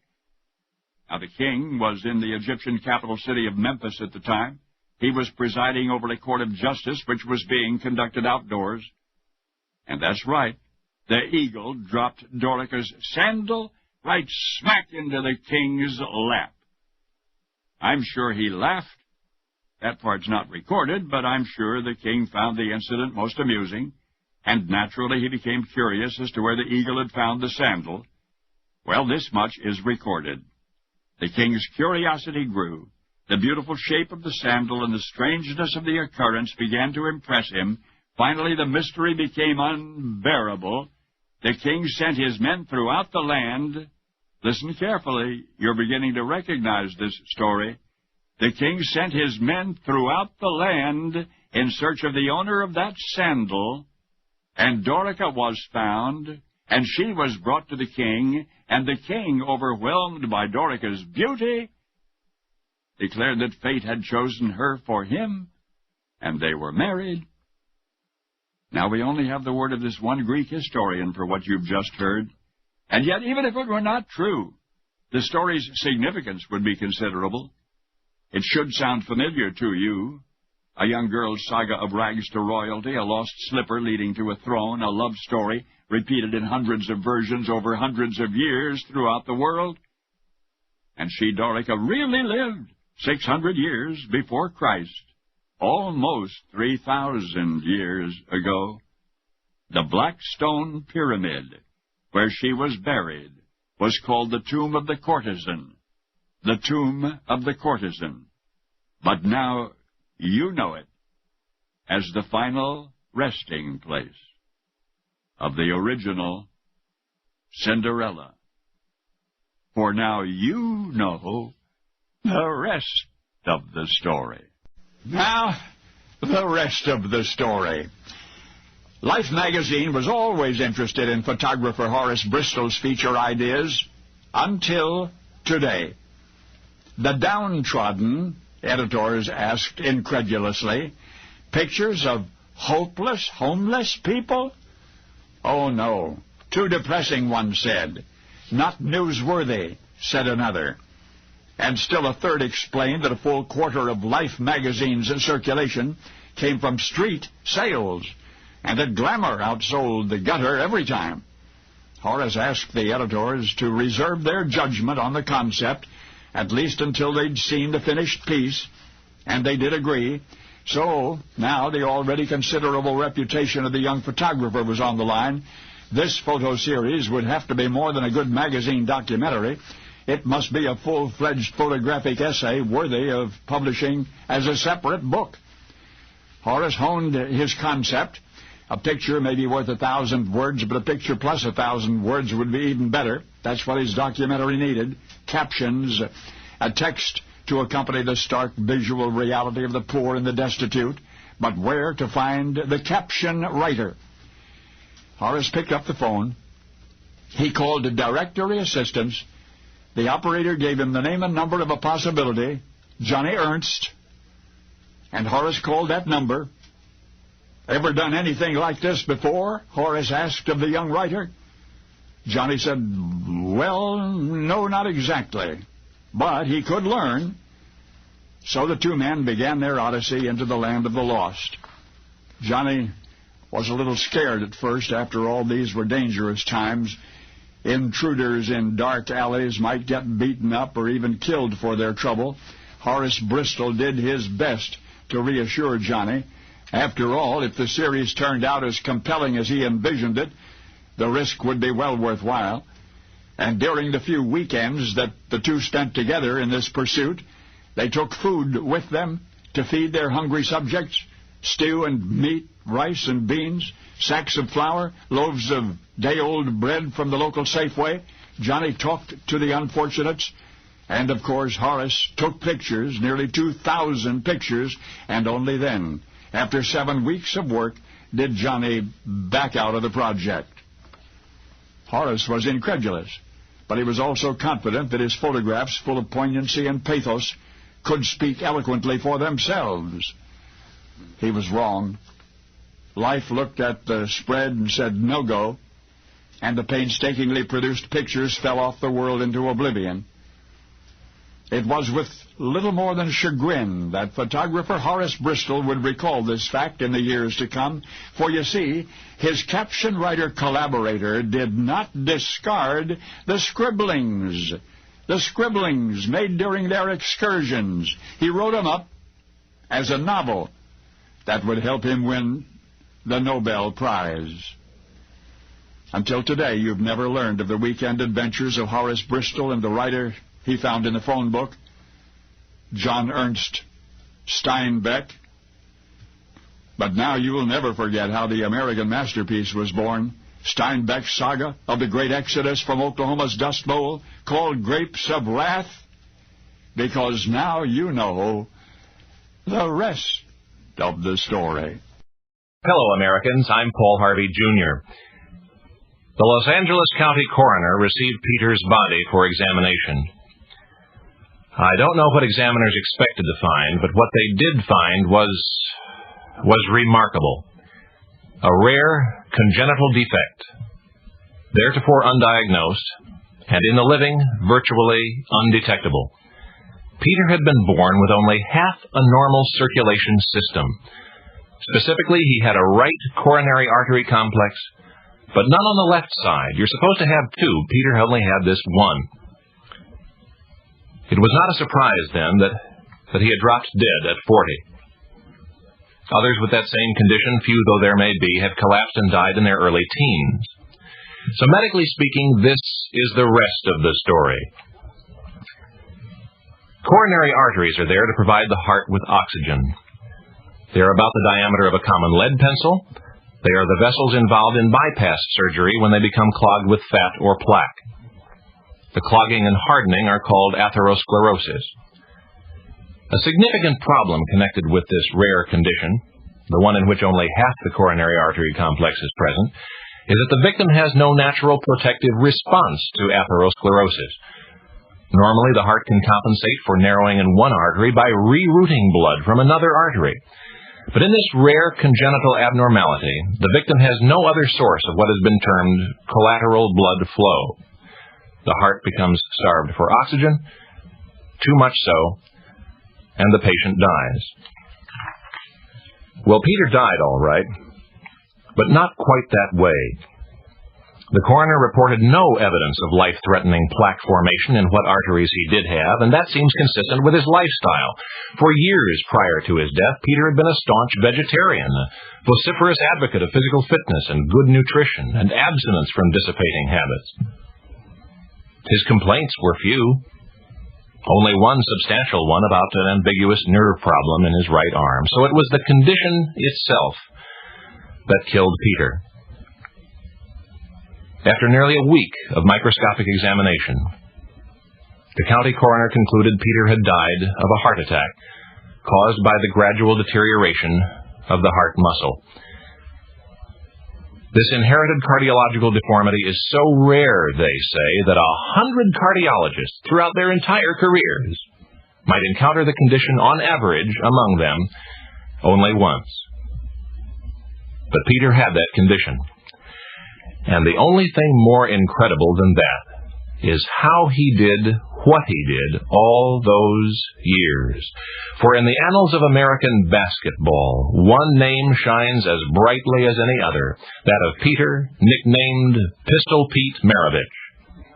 His Louisiana State stats made him the greatest scorer in college basketball history. His 10-year NBA career left him a 5-time All-Star and the league's leading scorer in 1977. So it is not amazing, medical experts say, that Pistol Pete played with Hall of Fame caliber intensity. It is amazing instead that Pete Maravich could play basketball at all. And now, you know the rest of the story. Now, the rest of the story. Elston Gunn was a born soldier, or so he believed. From the time he was small, he'd had his eye on West Point, had envisioned himself a general commanding his own army, had even looked forward to dying heroically in battle. But when Elston eventually asked his father, "How do I get into West Point?" the latter answered, "You need connections." And frankly, connections were something Elston's family did not have. Still, the boy dreamed of ingenious tactics and awesome weapons and war and valor and victory, and in his spare time he organized a band. Elston's musical group played store openings and auctions and talent shows in park pavilions and on county fairgrounds. The engagements barely covered expenses, sometimes not even that. So after a while, Elston's musicians left the band, went off looking for better money, and so began a pattern.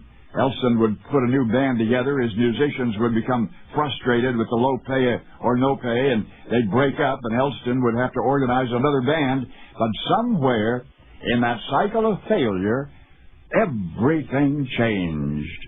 Elston and his latest group were performing in the Veterans Memorial Building downtown, where all of the big events, such as livestock shows and hockey games and circuses and revivals, took place. Elston and company were providing background music in the lobby for that particular evening's extravaganza. Professional wrestling sensation Gorgeous George, the superstar, had brought his entire troupe of exotic wrestlers with him, but it was flamboyant, gorgeous George himself who drew the crowds.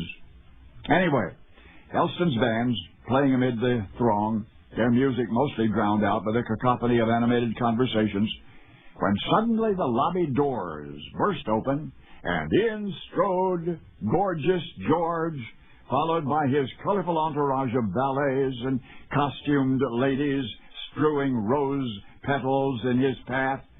Elston was amazed at how much he himself was impressed.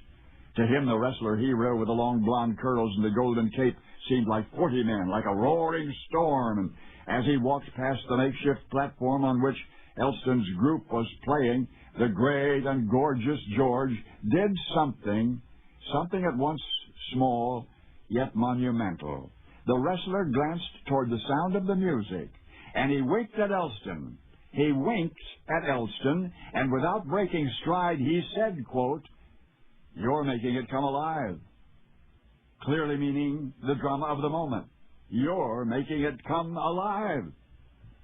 Well, it may sound strange, but that was all the encouragement Elston would need for years to come.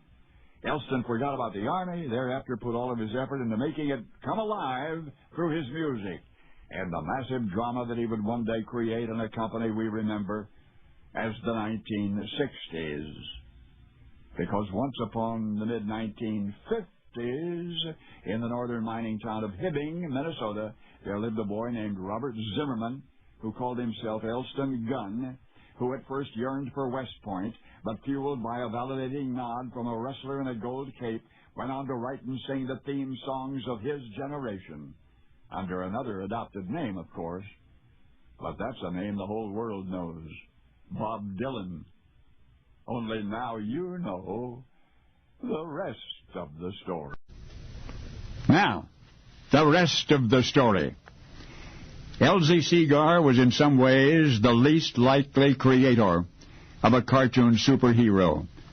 But here he was, about to put the finishing touch on his creation, the catalyst that transformed his hero into a human dynamo.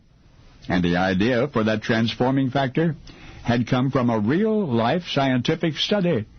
Almost 60 years previous, a German researcher named von Wolf had measured certain nutrients in food, had discovered a particularly high nutrient content in one vegetable, 10 times the iron in that vegetable than in others, and so eating it would transform L.Z. Segar's comic strip hero into a superhero. Have you guessed? And probably you're right. He was strong to the finish because he ate his spinach. He was Popeye the Sailor Man. You remember how he did it? He'd be losing in some desperate battle with a bully or a villain, tied up, or getting pummeled or something, but he'd manage just barely to get hold of a can of spinach, and then he'd squeeze that can until the spinach popped out and upward in a cartoon arc and straight into his mouth. Promptly following, his forearms would bulge and his anchor tattoo would swell to many times its size, and thus did Popeye the Sailor Man become the original Iron Man. Popeye made the first newspaper appearance in January 1929, and by the mid-1930s, spinach consumption had increased in the United States 33%. It had all started, of course, in 1870 with Dr. von Wolf and his scientific analysis, which revealed an iron content in spinach equal to that in red meat. Oh, and remember I said Popeye's creator, L.Z. Segar, was an unlikely superhero innovator? Well, you know, he was a house painter, not a cartoonist in the beginning, and the cartoons he wound up drawing, including Popeye, were simply based on neighbors he had grown up living alongside in Chester, Illinois. But what a hilariously enduring world he constructed from paper and ink, ruled by a cantankerous old seafarer whose supercharged tonic was spinach. And here's the thing. That scientific assessment of the nutrient value of spinach was conducted in 1870. Remember Dr. von Wolf?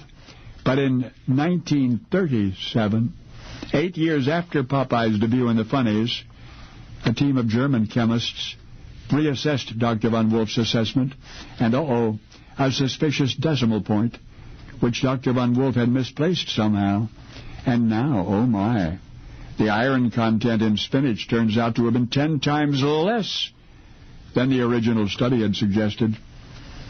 And so it was clear that there was no more iron in spinach than in any other vegetable, even lettuce. But the correction of that original significant mistake was completely ignored amid other concerns of the times. Of course, now I'm telling you, but don't tell Popeye, that the super strength he thought came from that leafy green rocket fuel was all in his mind, and yours, and mine. Only now we know the rest of the story. Now, the rest of the story. Eric Weiss was in some ways an unlikely addition to the illustrious list of pioneer aviators. Why, during his ocean voyage to Australia, he got so seasick so often that he lost 28 pounds. But flying was different somehow, Eric explained. In the sky, he felt relaxed and free, and so he journeyed to the continent down under in his Voisin biplane, disassembled in crates in the ship's cargo hold, for the purpose of flying over Australian soil, which none had ever done before. The Wisconsin-born pilot arrived in port green and wobbly February 6, 1910. New aviation records were being set almost daily, it seemed, so there was no time to lose. The nearest open space suitable for an airfield was at Digger's Rest, a grassy wilderness 20 miles from Melbourne. Eric and his mechanic Antonio Brasek carted their aircraft components to the site and erected a 40-foot square tent to serve as a hangar. While they waited for the weather to clear, Brasek assembled and engine tested Eric's biplane. But already competing pilots were breathing down their necks. Now remember, there were only about 24 aviators in the entire world to that point, a mere 6 years and a few weeks past Orville Wright's historic flight. But out there at Digger's Rest in another part of the field was Melbourne native Ralph C. Banks, revving up his imported Wright Brothers-style aircraft, also yearning for the title of first to fly in Australia, and reportedly on his way, was Belgian birdman Charles Vanderborn. And at the same time, 500 miles to the northwest, near Sydney, was a 20-year-old pilot named Fred Custance, preparing to take off in his Blériot monoplane. So Eric and his mechanic fine-tuned and fretted and watched the glowering sky for a patch of blue through which to fly. And on March 18, the clouds broke, and the wind calmed to a whisper, and 35-year-old Eric Weiss climbed between the wing struts, positioned his goggles, and roared off into the annals of aviation history. He made 3 flights with a dozen spectators witnessing that day, the first only 1 minute in duration and 25 feet in the air, but the second covered more than a mile. And the third, most spectacular of all, at about 3.5 minutes long, was a circle of more than 2 miles, reaching an altitude of approximately 100 feet. The following day, Eric returned, and with more than 100 witnesses this time, he soared higher and farther than he'd ever imagined he might. But as you reflect on the aeronautical achievements of which you were utterly unaware until today, you will always remember 2 things. First, that pilot Eric Weiss, in order to make the daily trip to and from that distant airfield, was forced to learn something he'd never gotten around to. That's right. The daredevil of Digger's Rest had to learn to drive a car. Oh, and one thing more, Eric Weiss, already renowned as an escape artist, in March of 1910 performed the greatest escape of all when he escaped your attention as a pioneer aviator, the first pilot ever to fly over Australia. Of course, you know Eric Weiss by the name he preferred, Harry Houdini. Only now, you know the rest of the story. Now, the rest of the story. Murphy rushed onto the stadium track just beyond the finish line, where his star runner had collapsed. Collapsed? And there, cradling the unconscious young athlete in his arms, the trainer called out to assistants on the sidelines, "Bring a stretcher." And promptly they brought a stretcher. "What happened to him?" one of them asked Murphy. "Don't know," the trainer answered anxiously. "Maybe the heat." And the heat indeed was torrid, oppressive humidity, conditions so severe it was a wonder the event had not been postponed. And yet, despite the additional challenge, young George had dominated those 4,000 meters cross-country through twisting hilly forest paths and all but impassable swamp land. He had even entered the stadium leading the race, came into the stadium leading until all at once, just steps from the finish line, he began to stagger and then to stumble. Somehow he managed to finish third, but then, to the horror of his family and fans in the stands, he fell to the track and lay there motionless. Now we're back in the locker room. George is on the training table, still blacked out, with the trainer and the team doctor and their assistants hovering over. In rushed George's dad. "Is he all right?" Murphy shrugged. The boy was alive, but his vital signs were perilously suppressed. Had Murphy heard George's dad ask, 2 other runners in the 4,000 had fainted back on the course somewhere, and one of them was dead. Now the men in the locker room fell silent. "Okay, everybody out," the trainer said quietly. "George's dad and I will watch him carefully. We'll call you back if there's any change." Without a word, the others left Murphy and George's fretting father to their silent vigil. Hours passed. 2 hours, 3, 4 hours, and still no response from the stricken athlete. "I'm going to try something," Murphy decided at last. "I'm going to try giving him an injection of hop." "Hop?" George's dad questioned. "Same stuff they'd given George before the race started," Murphy explained. "Gives a runner more stamina." So the trainer produced a hypodermic syringe from his equipment bag, and he injected George with another dose of hop. And moments later, George opened his eyes. The trainer's medication did George no good at all. In fact, the boy had already regained consciousness when he felt the sting of the hypodermic needle, although he was completely unable to move.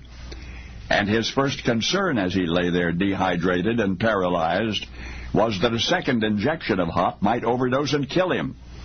And his concern was correct. For although he recovered completely, it was that powerful alkaloid complex containing papaverine and codeine and morphine which had doubtless pushed him past the true level of his endurance in the cross-country race. You see, another name for hop is opium. Oh, yes, it was legal in 1912. May have been used by other participants in those Olympic Games in Stockholm, Sweden. But we know for certain of only one.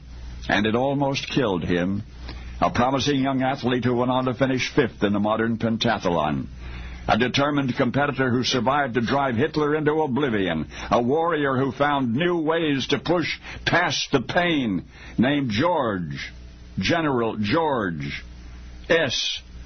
Patton. Now you know the rest of the story. Now, the rest of the story. For years, no New Yorker could pass the old Trinity Church on Wall Street without thinking of William. It was he who had donated the heavy equipment necessary to build it. He, William, one of the most elegant, respected men in the entire city, Scottish-born son of a Presbyterian minister. William moved to New York in 1691. The ladies about town were mad for him. One beautiful one named Sarah married him. They lived in a fashionable neighborhood in an impressive stone house a block east of Hanover Square. Their wealth and taste was reflected in their possessions, in their fine imported furnishings, in their handsome wine cellar, in their almost 9 pounds of silverware, in their huge Turkish tapestries, said to have been the first ever seen in New York. William remained a most community-minded gentleman. His personal interest in the construction of Trinity Church and his financial and material contributions to the project made that dream a reality. Eventually, inevitably, William's outstanding reputation spread overseas. The King of England had it up to here with piracy in the Indian Ocean. Somehow he declared these predators must be crushed, and the innocent British merchant they victimized must be protected. Well, the king challenged Privy Council members to find somebody honest enough and brave enough and resourceful enough to lead an expedition against the dreaded pirates, and the search for such a hero ended abruptly with the suggestion of New Yorker William. The Earl of Bellamont reported this recommendation to the king in October of 1695. The recommendation was accepted. William was apprised and solemnly agreed to the enormous and dangerous responsibility. For king and country, he would trade the luxury of his urbane existence for the mantle of a pirate hunter. An appropriate vessel was outfitted for him, a 275-ton floating war machine, bristling with 36 guns. And then, buttoning himself into the distinguished uniform of a British naval officer, William kissed his wife and small daughter goodbye, and he was escorted by prominent businessmen and public officials to the East River dock, where he boarded his ship and disappeared in the distance, never to return. Oh, they heard the stories, albeit incredulously. For who might have imagined such a gentleman turned to so ferociously bad, plundering, torturing, killing, a pirate hunter turned pirate, eventually caught and hanged at Execution Dock in London, May 23, 1701. Oh, yes, the world remembers the vicious, notorious seafarer who sailed under the black flag. But now you have met Sweet William, one of the founders of New York's Trinity Church, the ever-so-good guy who became Captain Kidd. And now you know the rest of the story. Now, the rest of the story. Townspeople of Bath County, Avon, England, had seen him sleeping in the park often. It was not against the law, strictly speaking, and the anonymous vagrant was little bother to passers-by. His interactions with them were few and friendly, the latter especially in the case of a well-behaved child or a dog on a stroll. So might anybody have guessed that in addition to aimless, nameless, harmless, homeless, this vagabond was also a police informant, no run-of-the-mill stool pigeon. He insisted on subtlety, on lurking about, and confiding from the shadows.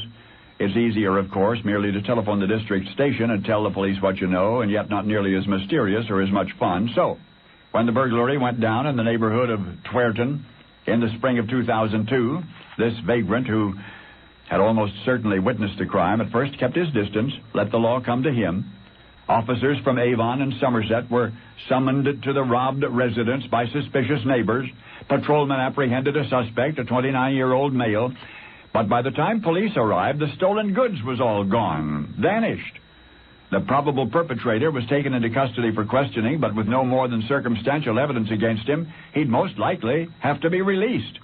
So detectives returned to the scene of the crime in search of the harder evidence.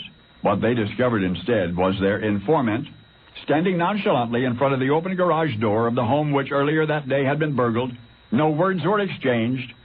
The silent squealer simply turned and walked away off into a wooded area, but then turned around as if to say, "Come on." And the cops came on. The vagrant, police officers in tow, kept stopping and looking back and proceeding.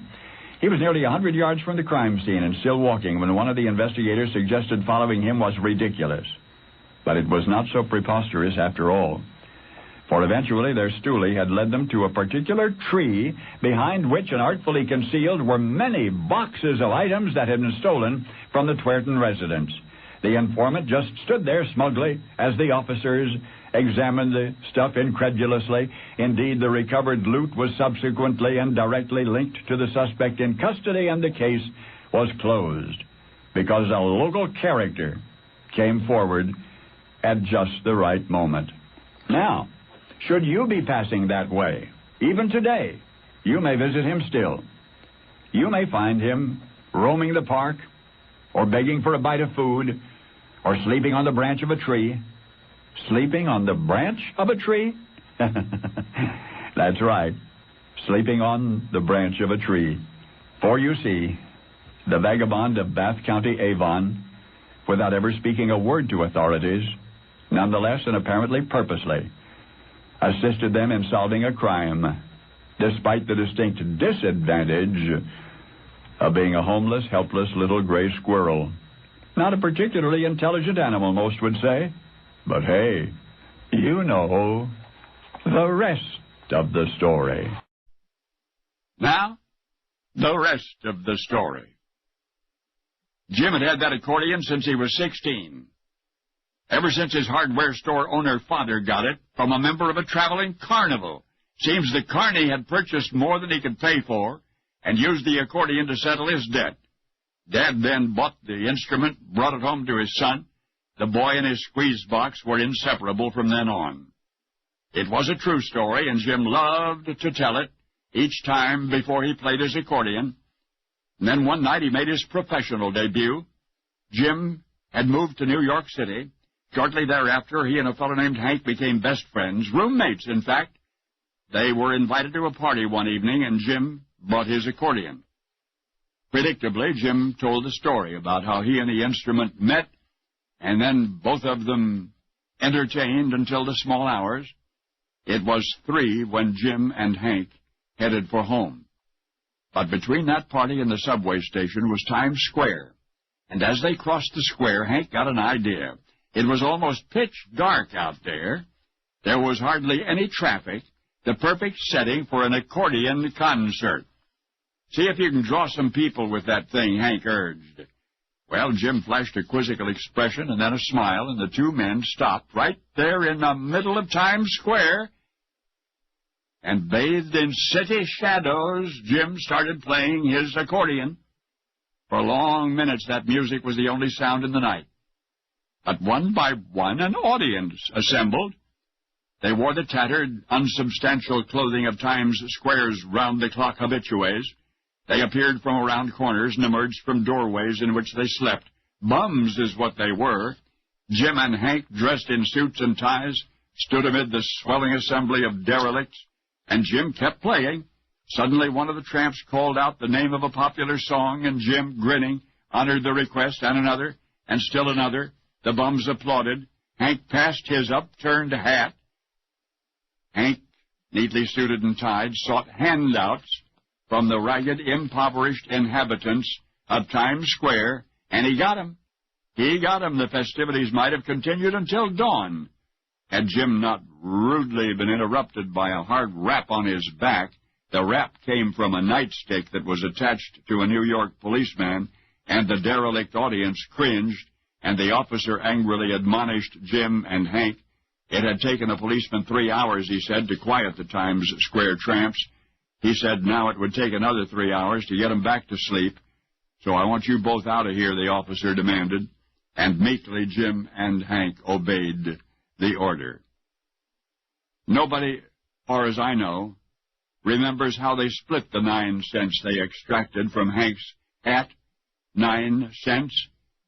But that's how much their personal appearance was worth back in the early 1930s. That of a hat-passing impresario named Henry Fonda, and a pleasant-faced Pennsylvania-born accordion player named Jimmy Stewart. And now you know the rest of the story.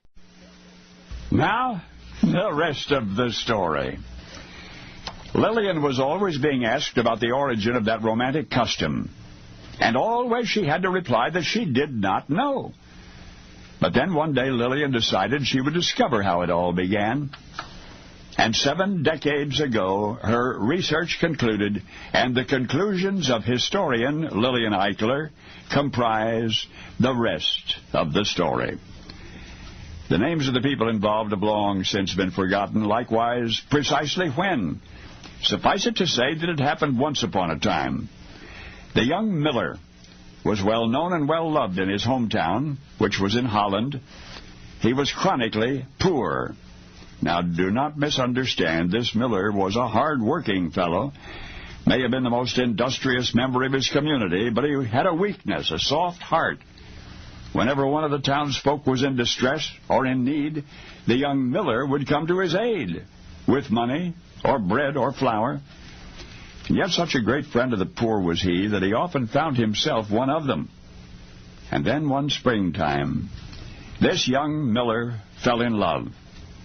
The young lady was quite beautiful, although in any case the miller thought so. The problem was, her father was one of the few townspeople who did not admire the miller's generosity. Anyway, he, the father, had another man picked out for his daughter. He had a prosperous pig farmer picked out, a pig farmer with a herd of more than 100. Now, one imagines the inevitable conversation between father and daughter.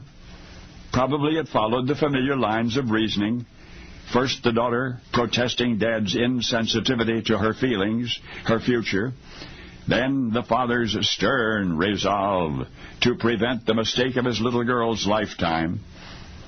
It is her life, the daughter says. She is too young to know what is best, the father says, and so on. Until finally it was apparent that the stubborn young lady would have her way no matter what. To which the father replied that if she was determined to be poor in life, she might as well get a head start. So there would be no dowry for her wedding. There would be no dowry for her wedding. Now, it's a credit to the girl's persistence that she accepted her father's ultimatum, and she promptly proceeded to make plans for the ceremony. But that was only the beginning. You remember all of those needy people whom the miller had assisted with gifts of money and bread? Well, when they learned that he was getting married, when they learned that the bride's father so disapproved that he refused to present the traditional dowry, they, the miller's friends, decided to put together a dowry themselves. Their gifts were not extravagant, a Dutch vase, a few plates, a bit of linen, a new pot, but these friends assembled with their presents, and they went to the girl's house in a happy procession, and they gave the gifts to her. You might say they showered her with their gifts. This spontaneous Dutch treat, this tribute to a young man's generosity and a young woman's love, was what initiated the custom of the bridal shower. And now you know the rest of the story. Al Woodall made it. Swimmer Al Woodall had had a goal for 28 years. And finally, he reached that objective. He has swum from the East 9th Street Pier on Lake Erie across the inner channel to the breakwater, some 600 yards away. Al had tried it countless times. At last he made it. How he made it is the rest of the story. Al Woodall loved Lake Erie. There was a time when I was infatuated with Lake Erie and its islands, but Alfonso Woodall loved that lake. He'd go down to the Cleveland Pier at the end of East 9th Street. He'd stand there for hours, just feasting his eyes on that beautiful waterscape. For 28 years that I know of, Al has watched over and boated on and swum in his lake. Al was a good swimmer. Over the years, he became increasingly challenged to swim all the way across the inner channel. And time and again, he attempted it. When he'd run out of steam, the Coast Guard would catch up and pull him aboard. But one day, Al vowed he'd make it from the pier to the breakwater wall. Once Al got somebody with a powerboat to tow him across on water skis beneath a huge kite. He was aloft only briefly. That effort ended with a couple of broken legs. But do you know his legs were still in casts? The winter day, he sighted a duck hunter whose boat had capsized, clinging to floating ice. Al, his legs in casts, swam out and rescued him. The Carnegie Heroes Fund honored him with a medal for that mission. But for all of the people he pulled out, that was the only real recognition he ever got. And as the years piled on, the distance seemed farther from the pier to the breakwater wall, and yet Al never stopped trying. More than 20 times by the best Coast Guard count. And then one day, the temptation to try again was unresistible. The lake and the sky were azure blue with only the gentlest swells, and at the age of 64, he's running out of years. He could not resist. He peeled off his shirt, he kicked off his shoes, he dived in, and he headed for the wall. When the Coast Guard got word from a boat in the harbor that somebody was in the water swimming east to west, appeared to be struggling, Seaman Jim Bodine got the call. He didn't have to ask. That would be Al. A 41-foot Coast Guard boat was dispatched. As the boat neared Al and the crew tossed a life ring for him to grab onto, Al shook his head negatively and kept swimming toward the breakwater wall. But he was growing conspicuously weaker. The ring was swung toward him again. He pushed it aside and kept swimming. Finally, it was decided to put a rescue swimmer over the side. Well, when Al saw that the other fellow was swimming toward him, he realized that if he were ever to reach his breakwater wall objective, he must now not only go the distance, he must win the race, must somehow elude his well-intentioned pursuer. So Al, exhausted and full of determination, took a deep breath, submerged, began swimming toward the wall underwater, invisible to those on the surface. You'll never find it in an official record book of the great swimmers and their accomplishments, but Al Woodall reached the wall. He made it. After 28 years of trying, he attained his goal. October 2 of last year, a 21-gun salute Coast Guard ceremony celebrated Al's victory. A memorial service, wherein Al's cremated remains, his ashes, were taken by the Coast Guard patrol boat and in the presence of Al's family sifted into the water of his lake alongside the breakwater wall, where the day after he went under the waves, his body had been recovered by Cleveland police divers. For Alfonso Woodall, who so loved Lake Erie, achieved in death what had so persistently eluded him in life. Caressed by the unseen hand of a gentle current, he'd gone the distance. At long last, he had touched the wall, and now you know the rest of the story. Now, the rest of the story. One autumn in another century, there was no room at the Central Hotel. Bad news for Sam Hill. Sam was a paint salesman from Beloit, a passer through Boscobel, Wisconsin. Hotel owner John Church said he was sorry, but it was a busy season. There was likely no place in town that Sam could stay. Sam said okay. He figured he'd just move on. But then the innkeeper said, wait a minute. There was another traveling salesman staying at the Central, a regular customer. Name was John Nicholson. Just maybe, just this once, John wouldn't mind sharing his room with a colleague in need. So Sam Hill was taken up to room 19. The hotel man introduced the two salesmen, and Sam's predicament was explained. John said fine. Sam could stay with him that night. Fortunately, there were two beds. Neither fellow would bother the other. The innkeeper left, and that might have been that. But this is the rest of the story. Sam Hill lay down on his bed, his hands behind his head, twilight gently spilling into the room. Sam looked over at John, who, not knowing that he was observed, lifted something small and black from his suitcase. It was a Bible. Sam asked what was John selling. John said paper products. Sam asked what John was doing with the Bible, and John answered that he was a Christian. He always kept his Bible close by. Sam said that was a coincidence. He was a Christian also. Had a Bible in his own suitcase.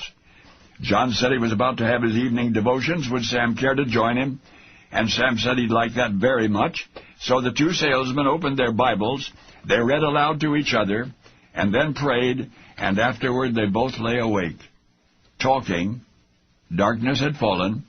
The street below their window was quiet now, except for the soft rippling of the Wisconsin River current in a log flume nearby. Their conversation lasted hours into the night. But before both had fallen asleep, an idea was born. How wonderful, they both remarked, was the comfort of their Christian fellowship in the midst of lonely travel, and they had grown determined somehow to extend this same comfort to travelers everywhere. A few months later, John and Sam met a man named Bill Knight from John's hometown, Janesville, and all three agreed.